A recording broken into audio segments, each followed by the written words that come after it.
윤석열 대통령 2차 탄핵안이 의원 300명 전원이 표결에 참석한 가운데 찬성 204표로 국회 본회의를 통과했습니다. 헌정 사상 세 번째로 현직 대통령의 직무가 정지된 겁니다. 국회에서 탄핵안이 통과된 뒤에 윤석열 대통령은 2년 반 동안 느꼈던 소회를 밝혔습니다. 여정을 멈추지만 대통령 권한대행을 중심으로 공직자들이 국민의 안전과 행복을 지키는 데 최선을 다해주길 바란다고 말했습니다. 취재기자 연결합니다. 조용성 기자, 윤 대통령 입장 정리해 주시죠. 네, 용산 대통령실입니다. 윤 대통령은 관저에서 녹화한 영상으로 입장을 내놨습니다. 오늘 국회 탄핵소추안이 가결되는 모습을 보면서 처음 정치 참여를 선언했던 때가 떠올랐다며 당시 나라의 자유민주주의와 법치는 무너져 있었다고 말했습니다. 그러면서 자영업자의 절망과 청년들의 좌절이 온 나라를 채우고 있었고 국민적 열망을 안고 정치에 뛰어들었다고 회상했습니다. 이어 어려운 사정을 챙겨 듣고 조금씩 국민들의 문제를 풀어드렸을 때 큰 행복을 느꼈다고 수려했습니다. 윤 대통령은 오늘 탄핵 의결로 고되지만 행복했고 힘들었지만 보람찼던 여정을 잠시 멈추게 됐다며 그동안의 노력이 허사로 돌아가지 않을까 답답하고 미래를 향한 여정은 결코 멈춰서는 안 될 것이라고 강조했습니다. 또 공직자들에게 어렵고 힘든 시간이지만 대통령 권한대행을 중심으로 흔들림 없이 각자의 위치를 지키며 소임을 다해주길 바란다고 당부했습니다. 직접 들어보겠습니다. 대통령 권한대행을 중심으로 모두가 힘을 모아서 국민의 안전과 행복을 지키는 데 최선을 다해 주시기 바랍니다. 윤 대통령은 정치권에도 폭주와 대결의 정치에서 수기와 배려의 정치로 바뀔 수 있도록 정치 문화와 제도를 개선해달라고 말했습니다. 그러면서 국민의 저력을 믿는다며 대한민국의 자유민주주의와 번영을 위해 힘을 모으자고 끝을 맺었습니다. 애초 윤 대통령은 이틀 전 담화에서 29분 분량의 입장을 밝힌 만큼 추가 입장이 없을 것이라는 게 일반적인 예상이었습니다. 하지만 국회 탄핵 의결 1시간쯤 뒤에 4분 분량의 별도 입장을 이같이 냈습니다. 조금 전 탄핵소추 의결서가 이곳 용산 대통령실에 전달되면서 대통령의 권한 행사는 정지됐고 헌법 71조에 따라 한덕수 국무총리가 권한을 대행하고 정부조직법에 따라 대통령실은 한 총리를 보좌합니다. 지금까지 용산 대통령실에서 YTN 조용성입니다. 오늘 국회 본회의에서 윤석열 대통령 탄핵안이 가결되면서 조금 전 헌재에 소추 의결서가 접수됐습니다. 문형배 헌재 소장 권한대행은 신속하고 공정하게 재판하겠다는 입장을 밝혔습니다. 자세한 내용은 취재기자 연결해서 알아봅니다. 신지원 기자. 네, 헌법재판소입니다. 네, 헌법재판소가 사건을 접수했는데요. 이제 어떤 절차로 탄핵 심판이 진행되는 겁니까? 네, 헌법재판소는 오늘 오후 6시 15분쯤 탄핵소추위원인 정청래 국회 법제사법위원장이 제출한 윤석열 대통령 탄핵소추 의결서를 접수했습니다. 의결서 접수 직후 문형배 헌재소장 권한대행은 공보관 브리핑을 통해서 입장을 밝혔는데요. 신속하고 공정하게 재판을 진행하겠다. 이런 입장이었습니다. 또 오는 16일 다음 주 월요일 오전 10시에 재판관 회의를 소집해서 사건 처리 일정을 논의하겠다고 밝혔습니다. 또 즉각 수명 재판관 2명을 지정하고 헌법연구관 TF를 구성하는 등 변론 준비 절차에 착수하겠다고 밝혔는데요. 수명 재판관은 법리 쟁점과 증거 조사 등을 정리하는 역할을 합니다. 헌재는 탄핵 의결서가 접수되면 최장 180일 동안 탄핵 심판에 돌입하게 됩니다. 대통령 의결서와 수사 자료 제출, 증인 신청 등 변론 기일을 거쳐 탄핵 여부를 심리하게 됩니다. 과거 노무현 전 대통령은 63일 만에, 박근혜 전 대통령의 경우 91일 만에 심리를 마치고 헌법재판소의 결정을 선고받았습니다. 예, 헌법재판관 정원 9명 중에 6명만 남은 상황인데 대통령 탄핵 여부를 심리하는 데는 지장이 없습니까? 네, 헌법재판소는 지난 10월 퇴임한 이종석 전 헌재소장 등 3명의 재판관의 빈자리를 채우지 못하고 현재 6인 체제로 운영되고 있습니다. 헌법재판소법에 따르면 탄핵 등의 결정을 내리기 위해서는 최소 6인 이상이 찬성표를 던져야 합니다. 현재 정원이 딱 6명이기 때문에 전원이 찬성해야만 탄핵을 결정할 수 있는데 위헌성이나 절차적 하자 논란이 불거질 수 있는 만큼 대통령 권한 대행인 한덕수 국무총리가 3명의 공석을 메울 후임 재판관을 임명할 가능성도 있습니다. 지금까지 헌법재판소에서 YTN 신지원입니다. 윤석열 대통령 2차 탄핵안이 국회 본회의를 통과하면서 여당 내에서는 책임론을 두고 벌써부터 적지 않은 후폭풍이 이어지고 있습니다. 한 대표는 의원들의 사퇴 요구에 직무를 수행하겠다고 선을 그었습니다. 취재기자 연결합니다. 김다연 기자. 네, 국회입니다. 네, 우선 표결 결과부터 자세히 전해주시죠. 네, 의원 300명 모두가 참석한 가운데 그러니까 찬성이 204표가 나왔습니다. 탄핵안 통과 요건인 재적의원 3분의 2 이상, 즉 200명 이상의 동의가 이뤄진 겁니다. 부결은 85표, 기권 3표, 무효 8표입니다. 부결을 당론으로 한 국민의힘 소속 의원이 108명이니까요. 이 범야권에서 모두 찬성표를 던졌다고 가정하면 여당에서 최소 12표가 이탈한 거고 여기에 기권이랑 무효표를 합하면 23표까지 이탈했다고도 볼 수 있습니다. 안철수, 김예지, 김상욱, 조경태, 김재섭, 진종호, 한지아 의원 등 공개적으로 탄핵 찬성 의사를 밝혔던 7명보다 많은 수치입니다. 무기명 투표인이만큼 투표장에서 소신표를 던진 의원이 많았다는 의미입니다. 예, 여당이 지난주 1차 표결 때와는 달리 투표에 참여한 배경이 뭡니까? 네, 말씀하신 것처럼 여당은 지난 7일 표결 때 혹시 모를 이탈표를 막기 위해 표결에 불참하는 방식을 택했습니다. 이후 당내에서조차 정도가 아니었다는 목소리가 나온 데다 표결 불참으로 또다시 여론의 역풍을 맞는 건 적잖은 부담이라는 판단이 작용한 거로 보입니다. 또 대통령 추가 담화 등을 계기로 당내 기류가 바뀐 것도 부인할 수 없습니다. 당 내에서는 탄핵 찬성을 당론으로 하자고 공개 제안한 한동훈 대표 책임론이 대두하고 있습니다. 하지만 한 대표는 집권 여당 대표로서 국민과 함께 잘못을 바로잡은 거라며 사퇴는 없다고 선을 그었는데 발언 들어보시겠습니다. 상당히 격앙돼 계시고요. 지금 여러 가지 지적들이 나왔고 저에 대해서 책임을 지고 사퇴하라 이런 얘기들을 많이 하시네요. 저는 직무를 수행할 것이라는 말씀을 드립니다. 이런 가운데 조금 전 여당 최고위원인 장동혁, 진종호, 김민전, 이뇨원 위원이 직에서 물러나겠다는 뜻을 밝혔습니다. 당원 당규에 따라 선출직 최고위원 5명 가운데 4명이 사퇴할 경우 비상대책위원회 체제로 전환이 됩니다. 이에 따라 한동훈 지도부 체제는 사실상 붕괴의 수순을 밟게 되고 한 대표는 대표직에서 물러나게 될 거란 관측입니다. 네, 탄핵안을 발의한 야당 반응은 어떻습니까? 네, 국민과 민주주의 승리란 입장입니다. 표결 결과가 나오고 본회의장 앞에서 야당 보좌진을 중심으로는 환호성이 터져 나오기도 했는데요. 민주당 이재명 대표는 집회 현장을 찾아 이제 겨우 작은 산 하나를 넘었을 뿐이라며 반격을 막아내자고 말했습니다. 1차전의 승리를 축하드리고 감사드립니다. 우리가 힘을 합쳐 그들의 반격을 막아내고 궁극적 승리를 향해 서로 손잡고 함께 나아가야 하지 않겠습니까? 박찬대 원내대표도 앞선 기자회견에서 내란 사태가 아직 끝난 게 아니라며 헌법재판소의 탄핵 인용까지 받아내겠다고 밝혔습니다. 개혁신당도 입장문을 통해 윤석열 대통령은 이제 일부 국민을 선동하려는 불순한 의도를 거두고 헌법재판소 선고가 있을 때까지 조용히 자숙하길 바란다고 밝혔습니다. 지금까지 국회에서 YTN 김다연입니다.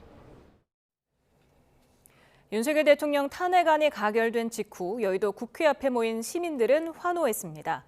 오늘 오후 3시부터 국회 앞에서 열린 범국민 촛불 대행진 집회에 참가한 시민들은 국회 본회의장 생중계를 지켜보다가 가결 소식이 전해지자 손뼉을 치고 만세를 불렀습니다.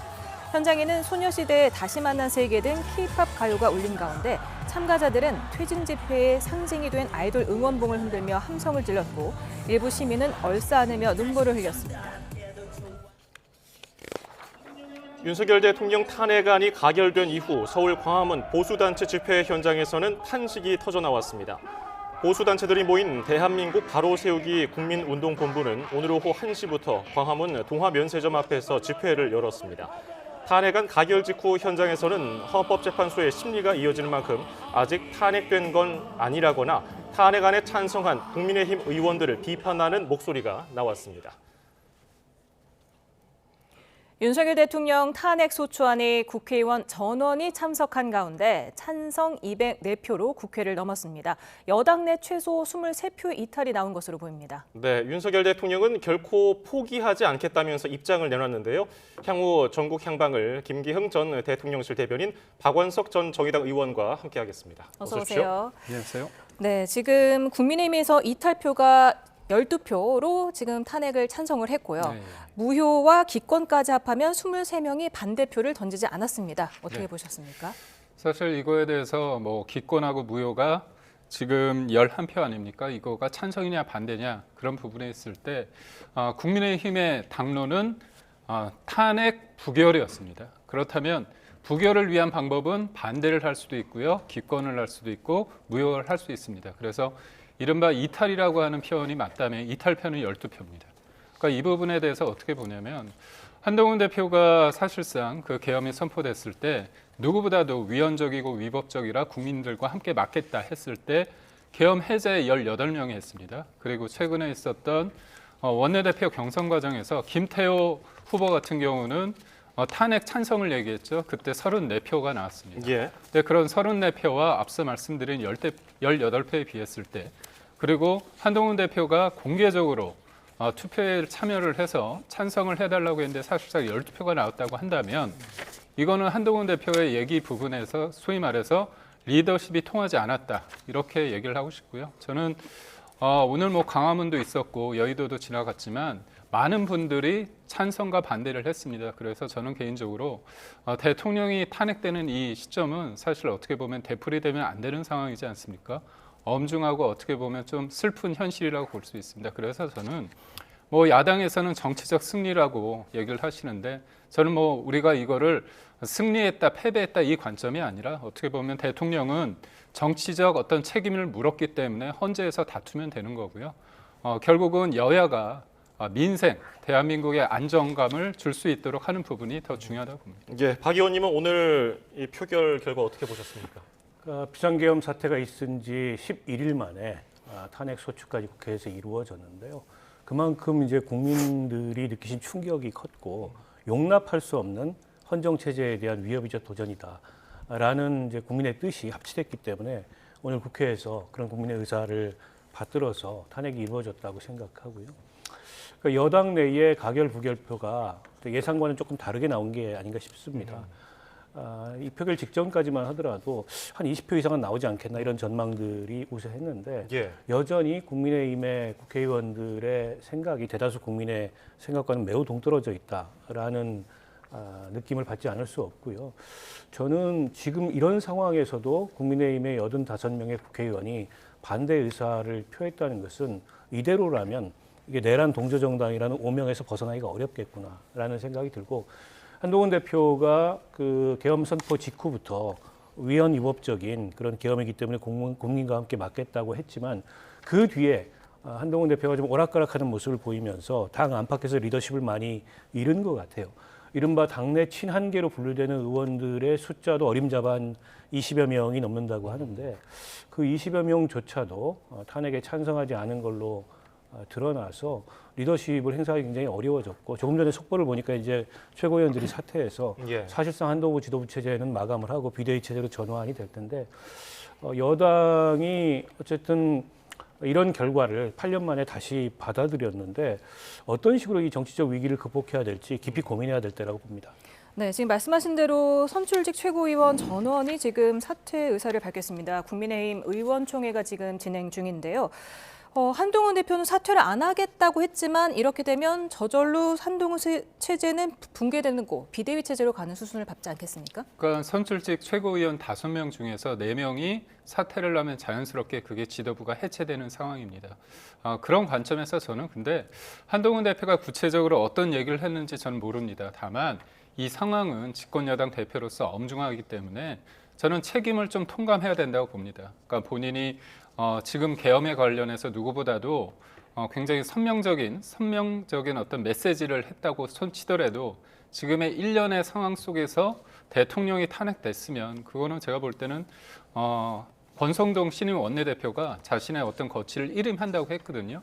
그 정도의 입장은 좀 하고 같이 어떤 부분에 대해서 하고 의원총회든 아니면 당원들의 어떤 전당원 투표를 통해서 어떤 재신임을 받는 그런 과정을 거치면 좋은데 그런 얘기를 했습니다. 한동훈 대표가 책임이라는 측면을 얘기했을 때 내가 나가버리면 여기는 계엄 옹호 정당이 돼버린다 그런 얘기를 했습니다. 근데 저는 국민들이 바라볼 때 저와 생각이 좀 다를 수 있지만 계엄은 명시적으로 저도 반대합니다. 근데 이 전국을 풀어내는 방식에 있어서 유일한 답이 탄핵만이라고 저는 생각하지 않습니다. 왜냐하면 8년 전의 상황이 있지 않습니까? 그때 한꺼번에 그냥 휩쓸렸어요. 정권이 바뀌었지만 과연 진짜 나의 삶이 나아졌느냐, 대한민국이 좋아졌느냐, 아니면 진영이 고착화되면서 거리로 사람들이 쏟아져 나오면서 서로를 인정하는 게 악마화되지 않았습니까? 그래서 지금의 민주당에 있어서 대선 이후에 5개월 만에 탄핵을 외치고 대통령을 끌어내리고자 했던 일련의 상황이 쌓인 거죠. 물론 그럼에도 불구하고 대통령이 이런 계엄을 썼던 부분에 대해서는 절대 동의할 수 없습니다. 그렇기 때문에 계엄과 탄핵의 어떤 간극이 있음에도 불구하고 이게 오로지 답이라고 생각하고 현실적으로 조기 대선이 됐을 때 누군가는 유리할 수 있는 상황, 이건 현실입니다.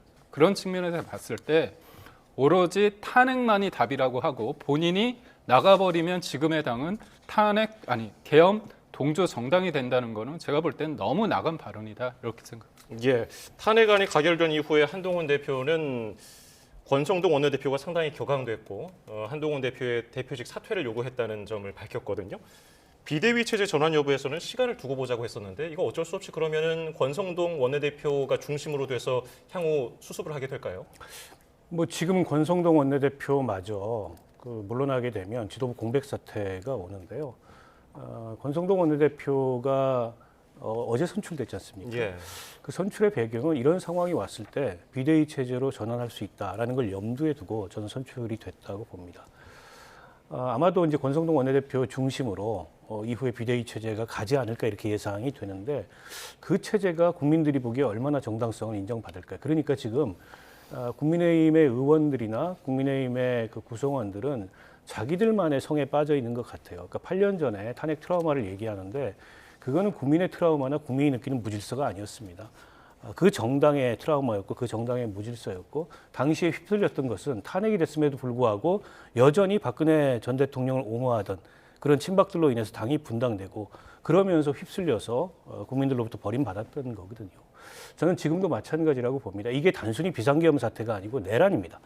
총을 든 계엄군이 국회에 난입해서 국회의 정상적인 권한 행사를 마비시키려고 했고 그리고 그게 계획적이고 조직적으로 이루어졌다는 게 속속들이 지금 밝혀지고 있습니다. 대통령이 거듭 계엄군이 국회에 들어가서 국회의원들을 끌어내라라는 지시를 했다는 것까지 밝혀지고 있습니다. 이런 사태 앞에서도 여전히 당리당략에 기초해서 상대당의 어떤 후보에게 유리할 수 있기 때문에 정권이 넘어갈 수 있기 때문에 탄핵만 안 된다라고 얘기하는 것은 정말 국민의 뜻을 몰라도 너무 모르는 거고 국민의힘이라는 정당이 어떻게 보면 국민을 앞세우기보다 혹은 국민의 이익과 국가의 이익에 우선해서 이 활동을 하기보다 자신들의 이익에 집착해서 고집을 부리거나 이런 인상을 주기에 전 충분하다고 보고 그래서 국민의힘에서 의총을 통해서 향후 수습 방안을 논의할 텐데 작은 어떤 그 당내의 권력을 누가 가질 건가 이런 수습 방안을 놓고 논의를 한다면 정말 희망이 없는 정당이 되지 않을까 싶습니다. 앞서 국민의힘 원내대표 선거에서 김태원 의원을 찍은 34명이 혹시라도 탄핵 찬성으로 돌아서지 않을까 하는 예상도 있었는데 그것보다는 사실 이탈표가 적게 나왔습니다. 12표밖에 안 나왔는데 이런 상황에서 한동훈 대표가 차기 대선에 출마할 수 있을까요?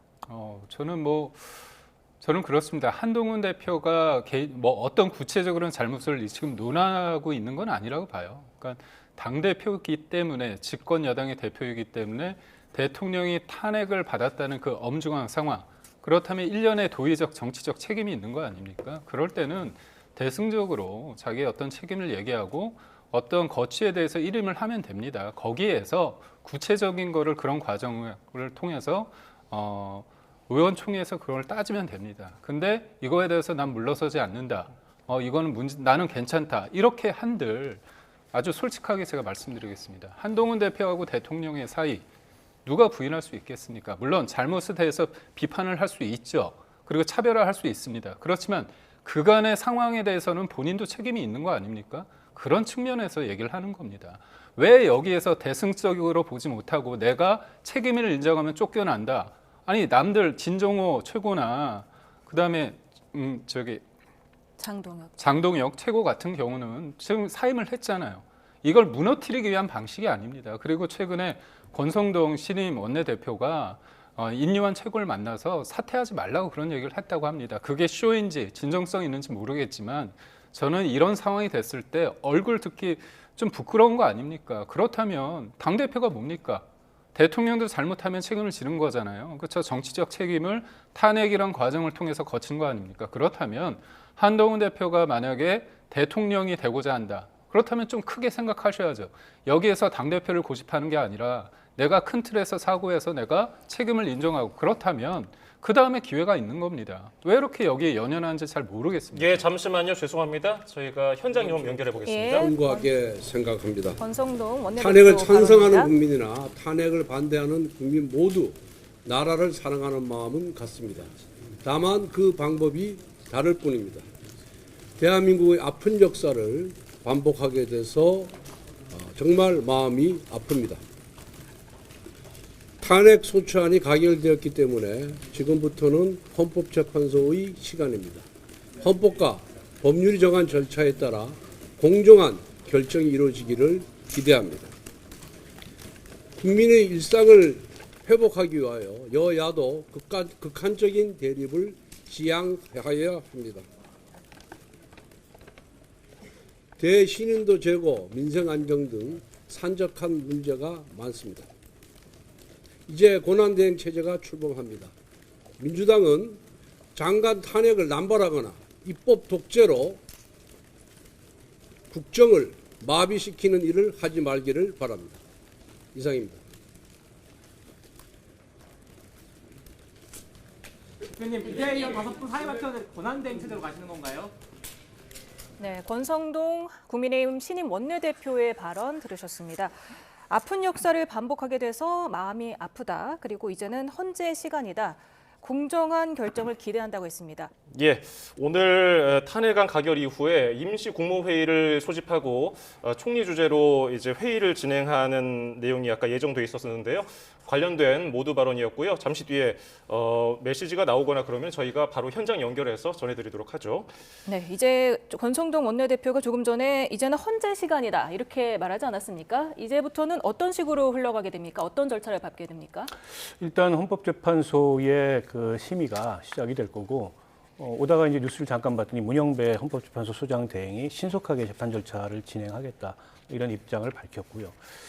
지금 현재 이제 재판관 정원이 9명인데 공석이 3명이 있습니다. 그래서 국회 추천 몫이어서 국회에서 추천을 했는데 아직 임명 절차가 진행이 안 됐거든요. 우선 그 3명의 공석인 헌법재판관을 임명하는 게 우선돼야 되지 않을까 싶습니다. 물론 6명 체제에서도 심의는 이루어질 수 있지만 결정을 하기는 어렵고 결정의 정당성 논란이 따를 거기 때문에 신속하게 그 재판관 결원 부분을 보완을 해야 될 것 같고 근데 이제 권한대행이 그걸 임명할 수 있느냐 뭐 이런 그 질문도 있는데요. 근데 이건 국회 추천 몫이기 때문에 대통령의 재량이 거의 없습니다. 그냥 형식적인 임명만 하는 거여서 임명에 별 문제가 없을 것 같고요. 그렇게 되면 이제 최장 180일까지 헌법재판소법에 따라서 심의를 하게 되는데 내년 4월 19일이 되면 2명의 헌법재판관이 또 임기를 마치게 되는데요. 그 2명의 헌법재판관은 대통령 추천 몫입니다. 때문에 그때 가서 이 심의를 마치지 않은 상태에서 결론이 발생하면 권한대행이 임명을 해야 되는데 거기에는 이제 논란이 따를 겁니다. 왜냐하면 권한대행의 권한은 형식적으로는 대통령의 모든 권한을 위임받지만 현상 유지 이상을 넘어서는 권한 행사에는 논란이 따를 수밖에 없거든요. 그래서 예상컨대 내년 4월 19일 이전에 결론이 나지 않을까 이렇게 생각합니다. 예. 권성동 원내대표 조금 전에 입장 밝힌 내용 좀 더 살펴보면은 헌법이 정한 절차에 따라서 공정한 결정이 이루어지길 바란다. 국민 일상 회복을 위해서 여야도 극한 대립을 지양해야 한다 이렇게 말했는데 이제 과거 사례를 다시 또 떠올려 보지 않을 수가 없어요. 네. 박근혜 전 대통령 탄핵안 가결 이후 한 달여 만에 여당이 갈라섰잖아요. 당시에는 이제 탄핵에 찬성한 의원들이 당을 나갔죠. 그 중에 한 사람이 또 권성동 현재 원내대표인데 네. 이번에는 그런 뭐 분당 수순에 대해서 어떻게 당에서는 전망하고 있습니까? 저는 분당은 없을 거라고 생각합니다. 그 이유는 뭐냐면 한동훈 대표가 관련해서 지금 국회의원이 아닙니다. 그리고 한동훈 대표의 어떤 메시지나 그런 부분에 대해서 저는 존중하고 맞는 부분이 있다고 봅니다. 근데 다만 본인의 생각을 당 국회의원들과 함께 했느냐 이 부분에 대해서는 조금 절차적 하자가 좀 많아요. 그러니까 의원총회라는 게 굉장히 중요합니다. 그러니까 어떤 중지를 모으는 과정이거든요. 근데 대통령도 여러 가지 뭐 계엄이란 걸 얘기했을 때 가장 문제가 되는 게 뭡니까? 절차 아닙니까? 그러니까 야당의 어떤 끊임없는 특검과 탄핵에 대해서 대통령 입장에서는 불만을 가질 수 있습니다. 저도 되게 답답해요. 그렇지만 그렇다고 손치더라도 그거를 본인이 가지는 강력한 카드, 그 과정의 발동 요건이 되는지 그리고 소위 말해서 국헌을 문란하게 하는지 그 과정이 쟁점 아닙니까? 그렇다면 한동훈 대표도 중지를 모아서 해야 되는데 그런 부분이 있고 또 하나는 이른바 친한계라고 불리는 분들이 대부분 비례입니다. 초선이고 비례대표는 만약에 분당이 됐을 때 나갔을 때 제명을 해줘야 되는데 국회의원이 그러니까 국민의힘이 의총에서 3분의 2 찬성을 해줘야 됩니다. 누구 좋으라고 하겠습니까? 안 해줍니다. 그리고 무엇보다 오늘의 상황의 리더십이 12표 아닙니까? 그러니까 본인이 친한계라고 생각하는 사람도 20명인데 12표가 나왔다는 거고요. 공개로 입장을 처음 게 7명인데 플러스 5표 나왔다는 건 사실 국민의힘 입장에서는 의원들 입장에서는 한동훈 대표의 어떤 발언과 그런 행동에 대해서 무게를 두지 않았다는 겁니다. 두 번째는 뭐냐면 실질적으로 과거의 경험이 있습니다. 새누리당이 그때 탄핵 이후에 바른정당인가 바른미래당 헷갈리는데 바른정당으로 분화되지 않았습니까? 그 이후에 대선도 지고요, 총선도 지고 지방선거를 져서 결국 반기억의 카드가 언제였냐? 21년 재보궐선거였습니다. 그 과정에서 굉장히 피폐하게 된 거죠. 그런 관점에서 봤을 때 과거의 경험을 통해서 뻔히 보이는 수다. 그리고 무엇보다도 원의 대표로서의 한계도 명확하고 어떤 리더십을 제대로 구현하지 못했다는 측면에서 지금의 현재는 분당 가능성이 없다. 그러니까 지금의 국민의힘이 지지율이 떨어지는 면에 있어서 대통령의 어떤 문제를 제기하는 분도 있지만 대통령과 한동훈 대표의 불화, 그런 어떤 두 분의 어떤 신뢰가 회복되지 못하는 면, 물론 대통령도 책임이 있겠지만 한동훈 대표가 과연 그거를 20년 지기로서 과연 대통령을 잘 안다고 했는데 과연 제대로 한 게 맞는지 본인의 생각대로 좀 생각했던 게 아닌가에 대한 비판이 좀 강한 게 있습니다. 그렇기 때문에 지금 현재로선 예단할 수는 없지만 분당 가능성은 당분간은 없다고 봅니다. 네. 대통령 직무가 정지되면서 이제 한덕수 총리가 대통령 권한 대행을 맡게 되지 않았습니까? 네. 어제 권성동 원내대표가 6개 법안에 대해서 윤 대통령에게 제2요구권 행사를 요청했는데요. 이렇게 되면은 한덕수 권한 대행이 그 제2요구권을 행사하게 되니까 어떻게 보십니까? 그 부분이 이제 쟁점이 될 수 있는데요. 형식적으로는 대통령의 모든 권한을, 예를 들면 군 통수권까지 포함해서 인수를 하기 때문에 권한 대행이 권한을 행사할 수는 있습니다. 그러나 제가 앞서도 말씀드렸듯이 권한 대행은 어쨌든 대통령직의 현상 유지를 넘어서는 권한 행사를 하기가 어렵습니다. 과거에도 보면 뭐 황교안 전 총리가 권한 대행을 할 때, 그리고 고건 전 총리가 권한 대행을 할 때 거부권을 행사했던 사례가 있기는 합니다. 고건 전 총리가 3건의 법률안에 대해서 거부권을 행사했는데 지금하고 그때하고 다른 점은 지금 같은 이런 내란 사태는 없었고요. 그런데다가 한덕수 총리 같은 경우에는 그 국무회의에 참석함으로 인해서 내란의 공모자 아니냐, 동조자 아니냐, 방조범 아니냐 이런 어쨌든 그 지적을 받고 있고 또 피의자여서 수사 대상이 돼 있습니다. 이런 상태에서 현상 유지를 넘어서는 권한 행사를 하기가 아마 현실적으로 어렵다고 보고 그에 따른 논란이 굉장히 클 겁니다. 따라서 국회에서 통과된 법률안을 거부권을 행사하는 그런 적극적 권한 행사는 하기 어렵다. 저는 이렇게 전망을 하고요. 만약 또 한덕수 총리가 그런 권한 행사를 하려고 들 때 국회에서 또다시 아마 이제 총리 탄핵안 거론될 가능성이 굉장히 높고 명분이 없지 않습니다. 이게 이제 지금 이 비상계엄 내란 사태의 공범이다, 방조자다. 그리고 이제 뭐 수사기관에서도 피의자로 입건을 한 상황이기 때문에 탄핵 요건이 없는 건 아니거든요. 때문에 한덕수 총리가 권한대행으로서 향후의 국정을 안정시키는 데 있어서 무엇보다 중요한 건 지금 정통성이 있는 기관은 국회밖에 없습니다. 이렇게 되면 그러니까 국회의 의사를 존중하면서 여야와 함께 협의하면서 국정 운영을 할 수밖에 없는 그런 상황이 아닐까 싶습니다. 그렇다면 김여사 특검법이랑 내란 특검법은 제2요구권 행사 없이 그냥 통과되는 겁니까? 어떻게 되는 겁니까? 저는 한동훈이 아니죠. 한덕수 권한대행이 대통령 권한대행이 할 일을 해야 된다고 봅니다. 이게 한 사람으로 되는 게 아니라 시스템적으로 대한민국은 유지돼야 되거든요. 그렇기 때문에 대통령의 권한을 정지시키고 한덕수 총리한테 위임을 한 겁니다. 그렇다면 그거는 법과 어떤 제도, 시스템 하에서 헌법에 따라서 한 겁니다. 근데 어떤 건 하고 어떤 건 안 한다? 근데 한덕수 총리는 이 정부, 윤석열 정부의 총리였습니다. 예를 들어서 대정부 질문 때 나와서, 질의 때 나가서 여러 가지 야당의 법안에 대해서 본인의 입장, 그리고 윤석열 정부의 입장을 강하게 얘기했습니다. 예를 들어서 양공법 같은 거 있지 않습니까? 우리가 쌀 소비가 굉장히 줄었어요. 근데 그 부분에 대해서 쌀을 생산하면 그거를 어느 정도 가격으로 계속 유지해 준다고 합니다. 그렇다면 수조 원이 들어요. 쌀 소비는 주는데 그렇다면 대체 작물로 바꿔야 됩니다. 근데 그 부분이 그러니까 민주당의 양공법 취지는 뭐냐면 농민들이 원하기 때문에 한다는데 그 세금 누구 돈으로 가는 겁니까? 결국은 국가의 예산이나 아니면 한쪽에 편향된 의견의 법안에 대해서는 본인의 스탠스를 생각하고 본인 개인을 넘어서 윤석열 정부의 어떤 철학과 어떤 기조에 맞지 않는다면 반대 의견을 피력하는 게 저는 당연한 임무라고 봅니다. 예, 앞서서 박 의원님이 헌법재판소 재판관 얘기도 해주셨는데 관련된 임명권에 대해서 뭐 갑론을박이 있어요. 그러니까 이런 거죠. 야당 입장에서는 그거는 또 해주길 바라는 거예요.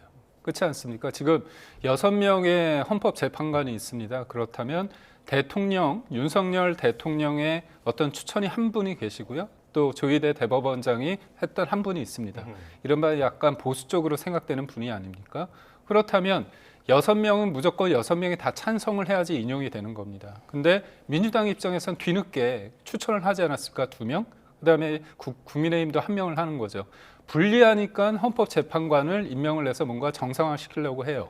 근데 이거는 임명을 해달라고 하고 나머지 거부권 하지 말라? 이거는 유불리에 따져서 한다면 안 되죠. 결국은 국정이 운영되기 위해서는 기준점이 하나입니다. 민생과 대한민국이 지속 가능하게 그리고 운영되게 또 현재가 아니라 미래를 준비하는 것까지 다 포괄적으로 생각해서 일관성을 가져야 된다고 보고 있고 저는 지금 국무회의에 참석했던 국무위원과 국무총리에 대해서 굉장히 지금 내란 동조했다, 방조했다 그런 프레임에 대해서는 참 반대합니다. 뭐냐면 그거는 경찰이 수사를 해서 확실하게 나온 부분이 돼야 되니까 의혹 수준과 그런 부분은 야당의 프레임이고요. 그런 부분에 대해서 다 소위 말해서 탄핵을 하다 보면 손은 누가 키우나요? 그러니까 현실적으로 야당이 이런 부분에 대해서 탄핵은 결국은 견제의 의미가 있어야 되는데 견제가 아니라 아예 발을 잡는 거 아닙니까? 아노미 상태에서 뭘 할 수 있다고 보는 겁니까? 네. 아니 제가 이건 좀 의견을 얘기해야 될 것 같은데요. 그건 프레임이 아니고요. 수사기관이 입건을 했습니다. 강제 수사에 착수를 했어요. 그걸 두고서 프레임이라고 얘기하는 건 굉장히 잘못된 거고 결국에는 저 비상계엄의 위헌 불법성을 인정하지 않고 내란이 아니다. 이런 입장에 여전히 국민의힘 분들은 다수가 서 계신 것 같아요. 국민들의 생각과는 굉장히 많이 동떨어져 있고 권한대행의 권한행사는 그렇습니다. 적극적 권한행사는 할 수 없는 거예요. 그러니까 소극적 범위의 권한행사, 현상유지 하에서의 권한행사 이게 역대 대통령 우리 헌정사에 몇 번 불행한 일들이 있었지 않습니까? 권한행사의 전례예요. 국회에서 추천된 대통령의 재량이 개입할 여지가 없는 헌법재판관은 그냥 임명해야 됩니다. 그건 대통령이 사람을 바꿀 수가 없어요. 그건 임명하되 거부권과 같은 국회에서 다수의 의사가 합치돼서 통과된 법률을 거부하는 이건 대통령의 적극적 권한행사의 범죄에 들어서거든요. 그건 권한대행이 할 수 있는 권한행사가 아니라고 봅니다. 그리고 우리 헌정체제의 지속성을 갖는 게 국회에서 통과된 법률안을 거부하는 겁니까? 그거는 좀 말이 안 되는 얘기고 한덕수 총리가 이 정부의 총리이긴 하지만 어쨌든 지금은 헌법상 대통령직을 인수한 권한대행입니다. 그런데 지금 이 불법 계엄과 내란이라는 이 상황의 특수성상 결국에는 국회 의사를 존중하지 않을 수 없어요.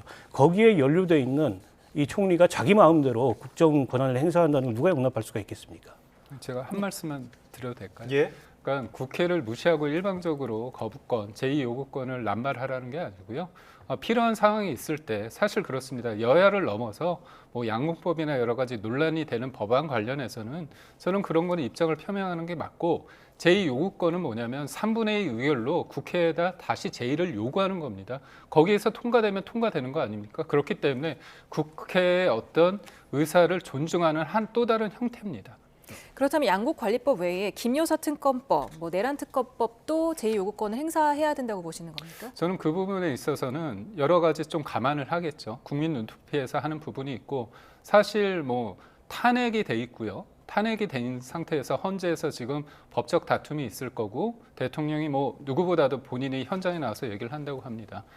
그리고 저는 지금의 경찰, 지금의 검찰, 공수처, 상설특검 지금 4군데에서 열심히 하고 있습니다. 지금 대통령에 대해서 지금 많은 사람들이 대통령의 어떤 권한이 있어가지고 수사를 못한다고 생각할까요? 제가 볼 때는 과하게 할 거라고 생각합니다. 그래서 저는 특검이 통과된다고 하더라도 특검이 수사할 만큼의 내용이 별로 없을 것 같아요. 그런 관점에서 볼 때 지금 상황에서 특검을 막는다 안 막는다 그건 큰 의미는 없습니다. 예, 오늘 국회에서 탄핵소추안이 가결된 뒤에 대통령이 입장을 낼까 그 점도 궁금했었는데 포기하지 않겠다는 입장을 밝혔거든요. 저희가 관련된 목소리 듣고서 저희가 이야기 나눠보겠습니다. 이제 고되지만 행복했고 힘들었지만 보람찼던 그 여정을 잠시 멈추게 됐습니다. 그동안의 노력이 허사로 돌아가지 않을까 답답합니다. 저는 결코 포기하지 않겠습니다. 저를 향한 질책, 격려와 성원을 모두 마음에 품고 마지막 순간까지 국가를 위해 최선을 다하겠습니다. 대통령 권한대행을 중심으로 모두가 힘을 모아서 국민의 안전과 행복을 지키는 데 최선을 다해 주시기 바랍니다. 네, 윤 대통령이 사실 그제 20분간 긴 담화를 냈기 때문에 오늘 또 대국민 담화를 할 것인가는 좀 의견이 분분했는데 어떻게 보셨습니까? 글쎄요, 담화를 내더라도 서면으로 짧게 어쨌든 국회에서 탄핵이 이루어졌기 때문에 그걸 존중하고 결과를 그다음에 대통령 권한 대행을 중심으로 국정을 신속히 안정시켜달라. 이 정도 입장을 낼 줄 알았는데 끝까지 최선을 다하겠다. 여전히 본인의 의지를 굉장히 강조하는 그런 담화문을 발표해서 저걸 지켜보는 국민들 입장에서는 여전히 바뀐 게 없구나. 일말의 반성도, 성찰도, 후회도 없구나. 그리고 결국에는 헌법재판소 절차를 통해서 마지막까지 본인의 정당성을 주장하겠구나. 이런 느낌만 줬는데요. 국민의힘이 더 곤혹스러울 수밖에 없을 것 같아요. 그리고 앞으로 헌법재판소 절차가 진행되는 과정에서 벌써부터 들리는 얘기는 직접 본인이 자기 변론에 참석을 해서 생중계까지 요청하고 하겠다 이런 얘기가 들리는데 물론 그렇게 될지 모르겠습니다. 예. 근데 이제 그런 상황이 국민들한테 고스란히 노출됐을 때 과연 이제 윤 대통령은 헌재 절차가 끝나면 그 즉시 끝날 수도 있겠지만 윤 대통령을 배출한 그 정당은 계속 선거를 치르고 국민의 지지를 받아야 되는데 굉장히 곤혹스러운 처지에 놓이지 않을까 싶어서 자연스럽게 대통령의 당적을 정리해야 되지 않느냐 이런 얘기가 나오지 않을까 싶습니다. 예, 대변인께서는 이 여정을 잠시 멈추게 됐다. 결코 멈춰서는 안 된다. 포기하지 않겠다. 어떤 의도, 어떤 메시지가 있다고 보셨습니까? 저는 이제 대통령이 정치적 책임과 법적 책임을 피하지 않는다고 하지 않았습니까? 예. 오늘 국회 탄핵 가결로 인해서 정치적 책임이 부여됐습니다. 그렇다면 여튼 이런 일련의 상황에 있을 때 대통령으로서 국회의 어떤 판단에 대해서 무겁게 받아들인다 얘기를 하셨으면 어떨까 그런 생각을 해보고요. 다만 이제 본인이 이제 헌재에서 법적인 다툼을 하겠다고 하지 않았습니까? 예. 그런 측면에서 봤을 때 잠시만요. 네. 죄송합니다. 끊어서 총리의 네. 권한대행의 발표가 있겠습니다. 현장 연결합니다. 존경하는 국민 여러분, 오늘 국회에서 대통령 탄핵 소추안이 의결되었습니다.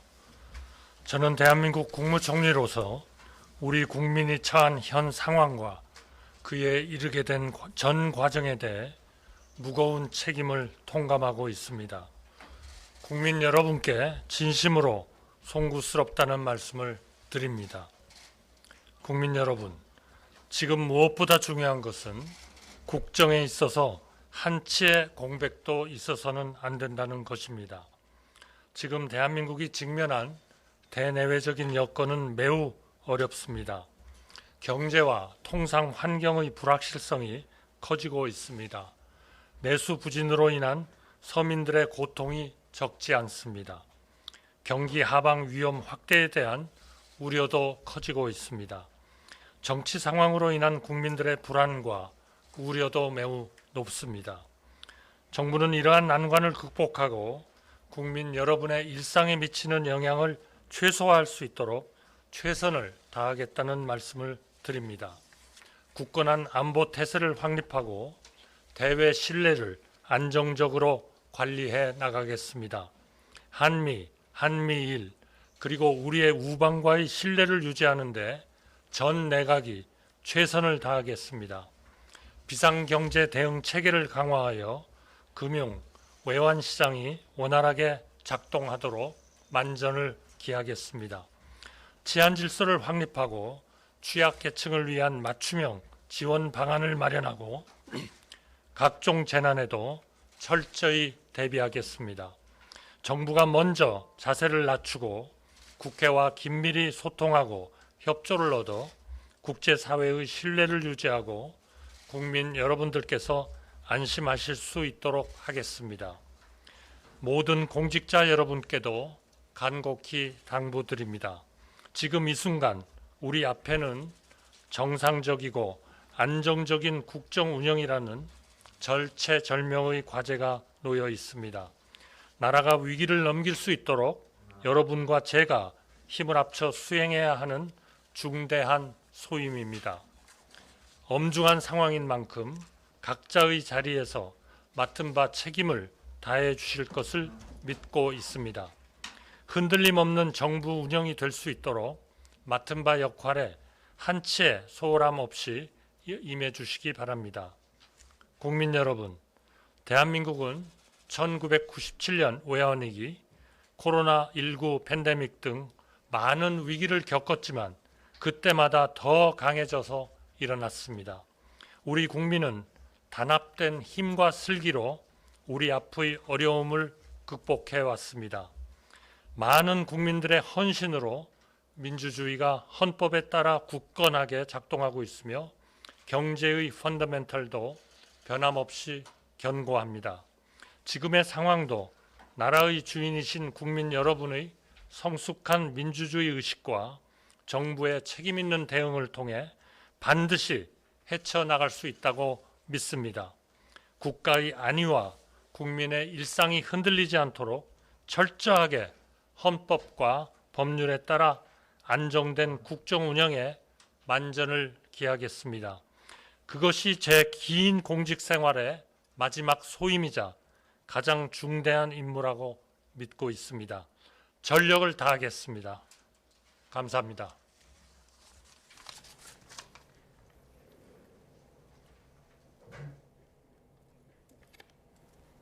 네, 한덕수 대통령 권한대행의 대통령 권한대행으로서의 첫 대국민 담화 함께 들으셨습니다. 무거운 책임을 통감한다. 국정 공백에 없어야 한다. 정상적이고 안전적인 국정 운영을 위해 최선을 다하겠다. 이런 입장을 밝혔습니다. 지금 대내외 경제 불확실성이 굉장히 크다라고 말을 해줬는데 오늘 탄핵안 가결로 조금 그 불확실성이 좀 어느 정도 해소됐다고 보십니까? 아니면 더 커졌다고 보십니까? 그렇게 볼 수 있겠죠. 그 불확실성이 경제에는 가장 치명적인데 오히려 탄핵안이 가결됨으로써 불확실성은 조금 줄어들었다고 보고 그리고 대외 신인도가 굉장히 위태로웠거든요. 근데 어쨌든 지금 이 대통령 권한대행 체제가 들어서서 뭔가 안정적인 국정 운영을 해 나간다면 그 점에 있어서 조금씩 안정을 찾아나갈 수 있으리라고 보고요. 좀 다행인 점은 한덕수 이 권한대행이 공직 경험이 굉장히 많습니다. 총리도 지금 2번째 하는 거고 또 이제 경제부총리를 역임을 했기 때문에 경제에 대해서도 밝은 분이고 상대적으로 그래서 무리하지 않으면서 지금 전국을 안정시키는데 특히 이제 본인이 앞서 이제 담화에서 얘기했듯이 낮은 자세로 국회와 소통하고 협조를 얻겠다라는 이제 의지를 밝힌 것도 전 다행이라고 생각하고요. 신속하게 어쨌든 지금 흐트러져 있는 여러 가지 문제들을 좀 정비하고 정리하는데 만전을 좀 기해 주셨으면 하는 바람입니다. 예, 한덕수 대통령 권한대행이 치안 질서 확립에 대한 부분도 얘기를 했거든요. 지금 안보 부분에서는 국방장관이 공석이고요. 치안 부분에서는 서울경찰청장 그리고 경찰수장인 경찰청장이 지금 구속된 상태인데 그 부분을 염두에 뒀다고 봐야 할까요?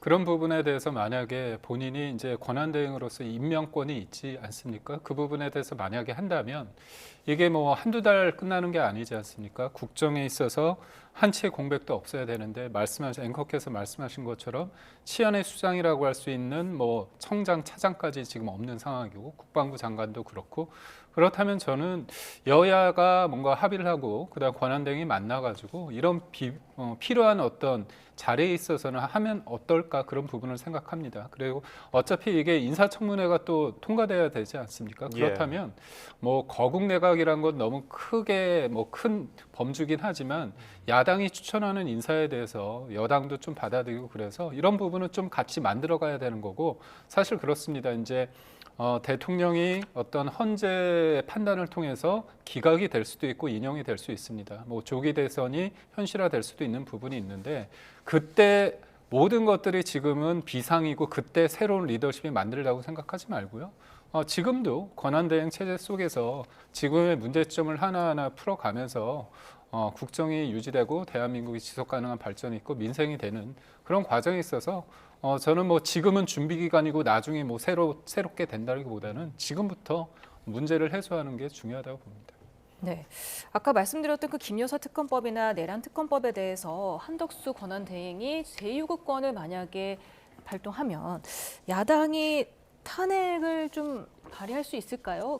그렇게 된다면 만약에 최상무 경제부총리 겸 기획재정부 장관이 그 권한대행을 좀 이어받게 되지 않습니까? 저는 뭐 그런 상황은 오지 않는 게 정국 안정을 위해서 더 바람직하다고 생각합니다. 한덕수 권한대행께서도 무리하지 않았으면 좋겠고요. 제가 누누이 말씀드렸듯이 어쨌든 지금 대통령 권한대행은 현상 유지가 목표입니다. 근데 무리하게 적극적 권한 행사인 거부권을 행사하게 되면 반드시 국회에서 충돌을 빚을 거고 국회 절대다수 의석을 지금 야당이 가지고 있는데 그 야당의 의사가 합치돼서 통과된 법안을 지금 권한대행이 거부권을 행사했을 시에 또다시 이제 이 전국이 불안정해질 수 있거든요. 그런 점을 저는 한덕수 권한대행이 오랜 공직 생활을 거쳤기 때문에 잘 알고 계시리라고 보고 지금 이제 비어있는 공석 중에 걱정이 되는 거는 치안의 총책임자인 경찰청장 그리고 국방부 장관입니다. 근데 그 두 자리가 전부 다 지금 내란의 그 주요 임무 종사자로 전임 장관이나 청장이 구속이 돼 있는 상황이에요. 때문에 후임을 임명하는 데 있어서도 매우 조심스럽고 신중을 기할 수밖에 없고 국회 의견을 충분히 들어서 국회 추천을 받아서 임명하는 게 바람직하지 않을까 싶습니다. 예, 민주당 의총에서는 한덕수 지금 권한대행에 대해서 탄핵에 대해서는 조금 신중한 스탠스로 좀 톤 다운을 한 것 같은데 어떻게 보세요? 뭐 현실적으로 타겟이 명확하지 않았습니까? 대통령에 대한 탄핵이 됐고 이게 탄핵에 대한 가결이 이루어졌기 때문에 그 사이에서 그 전에는 한덕수 총리나 아니면 국무위원의 탄핵이 대통령 탄핵을 위한 어떤 징검다리 수준이었다고 볼 수밖에 없거든요. 그리고 지금은 좀 차분해져야 됩니다. 여소야대 국면에서 지금은 국정의 한 축인 이재명 대표와 민주당이 굉장히 잘 하셔야 되거든요. 그러니까 대통령의 문제 제기를 위해서 여러 가지 의혹을 제기할 수 있지만 지금은 의혹이 아니라 책임 있는 한 축으로서의 어떤 정책이나 메시지를 내야 될 수밖에 없는 상황입니다. 그러니까 힘이라는 게 권력이라는 게 제어되지 않으면 그건 폭력입니다. 그러니까 제가 드리고 싶은 말씀은 뭐냐면 수권 정당을 생각하신다면 민심이 뭐고 중도가 생각하는 게 뭔지를 좀 생각하셔야 된다고 보고 이거는 제가 볼 때 이재명 대표가 대통령에 대한 욕심이 있기 때문에 예전 같이 그렇게 행동하지는 않을 거라고 저는 봅니다. 네, 지금 탄핵 소추로 직무 정지가 된 대통령에게는 어떤 권한이 좀 남게 됩니까? 권한은 없습니다. 직무가 정지됐기 때문에 아마 대통령으로서의 직을 유지하기 때문에 그에 따른 뭐 경호라든지 이런 것들은 계속 유지가 되지만 대통령 권한은 행사할 수 없고요. 헌법재판소 결과에 따라서 만약 헌재가 이 탄핵소추안을 기각한다면 대통령직에 복귀할 수 있지만 그걸 인용하게 되면 그 즉시 이제 파면이 이루어지는 거여서 그로부터 60일 이내에 차기 대통령 선출을 위한 대선을 치러야 되는 상황이고요. 조기 대선이 사실상 뭐 가시권에 들어왔다고 봐야 할 것 같고 윤 대통령은 아까 이제 헌재에서 법적 다툼에 마지막까지 최선을 다하겠다고 얘기합니다만 어쨌든 국회에서 이 내란 사태에 대한 탄핵 소추권을 발동해서 탄핵 소추했는데 헌재가 그와 다른 결정을 하기 좀 어렵고 그리고 지금 또 한 축은 이제 수사입니다. 지금 검찰이나 경찰이나 굉장히 신속하게 수사를 진행하고 있는데 내란 사범으로 이미 국방부 장관이나 경찰청장이나 또 방첩사령관이나 체포하고 구속을 했고 그 구속영장에 보면 윤석열 대통령을 우두머리로 적시를 하고 있습니다. 이런 상황에서 윤 대통령에 대한 체포영장이나 구속영장이 신청이 되고 발부될 수도 있거든요. 그런 점을 감안했을 때 헌법재판소의 이 심사가 생각보다 그렇게 오래 걸리지 않을 수도 있다. 이런 관측들이 있습니다. 예, 앞서서 윤 대통령 오늘 가결 이후 메시지에 관해서 답변하시다가 중간에 좀 끊겼는데 포기하지 않겠다, 여정을 결코 멈춰서는 안 된다. 이게 결국은 헌재에 가서 다퉈보겠다는 의미로 받아들여야 될까요? 네, 사실 지난주 이틀 전이죠. 12일 날 그때 대국민 담화를 보면 그런 표현을 할 수 있을 것 같습니다. 대통령이 정치적 법적 책임을 피하지 않는다고 얘기를 했는데 결국은 내가 끝까지 싸우겠다 그런 표현을 했습니다. 싸우겠다는 게 뭐 국민과 싸우겠다는 게 아니지 않습니까? 국민과 싸우겠다는 게 아니라 본인이 또 법률가 출신이기 때문에 본인이 불가피한 어떤 개헌 발동의 불가피함과 절박감을 얘기하지 않았습니까? 그렇다면 그거를 헌재 재판관의 그런 어떤 법적인 다툼을 통해서 한번 얘기를 하겠다 그런 측면이 있는 것 같고 그래서 혹자들은 그런 얘기를 하더라고요. 변론 요지서 같다. 본인이 앞으로 어떻게 하는지에 대한 어떤 방향성이 충분히 예측되는데 결국은 두 가지입니다.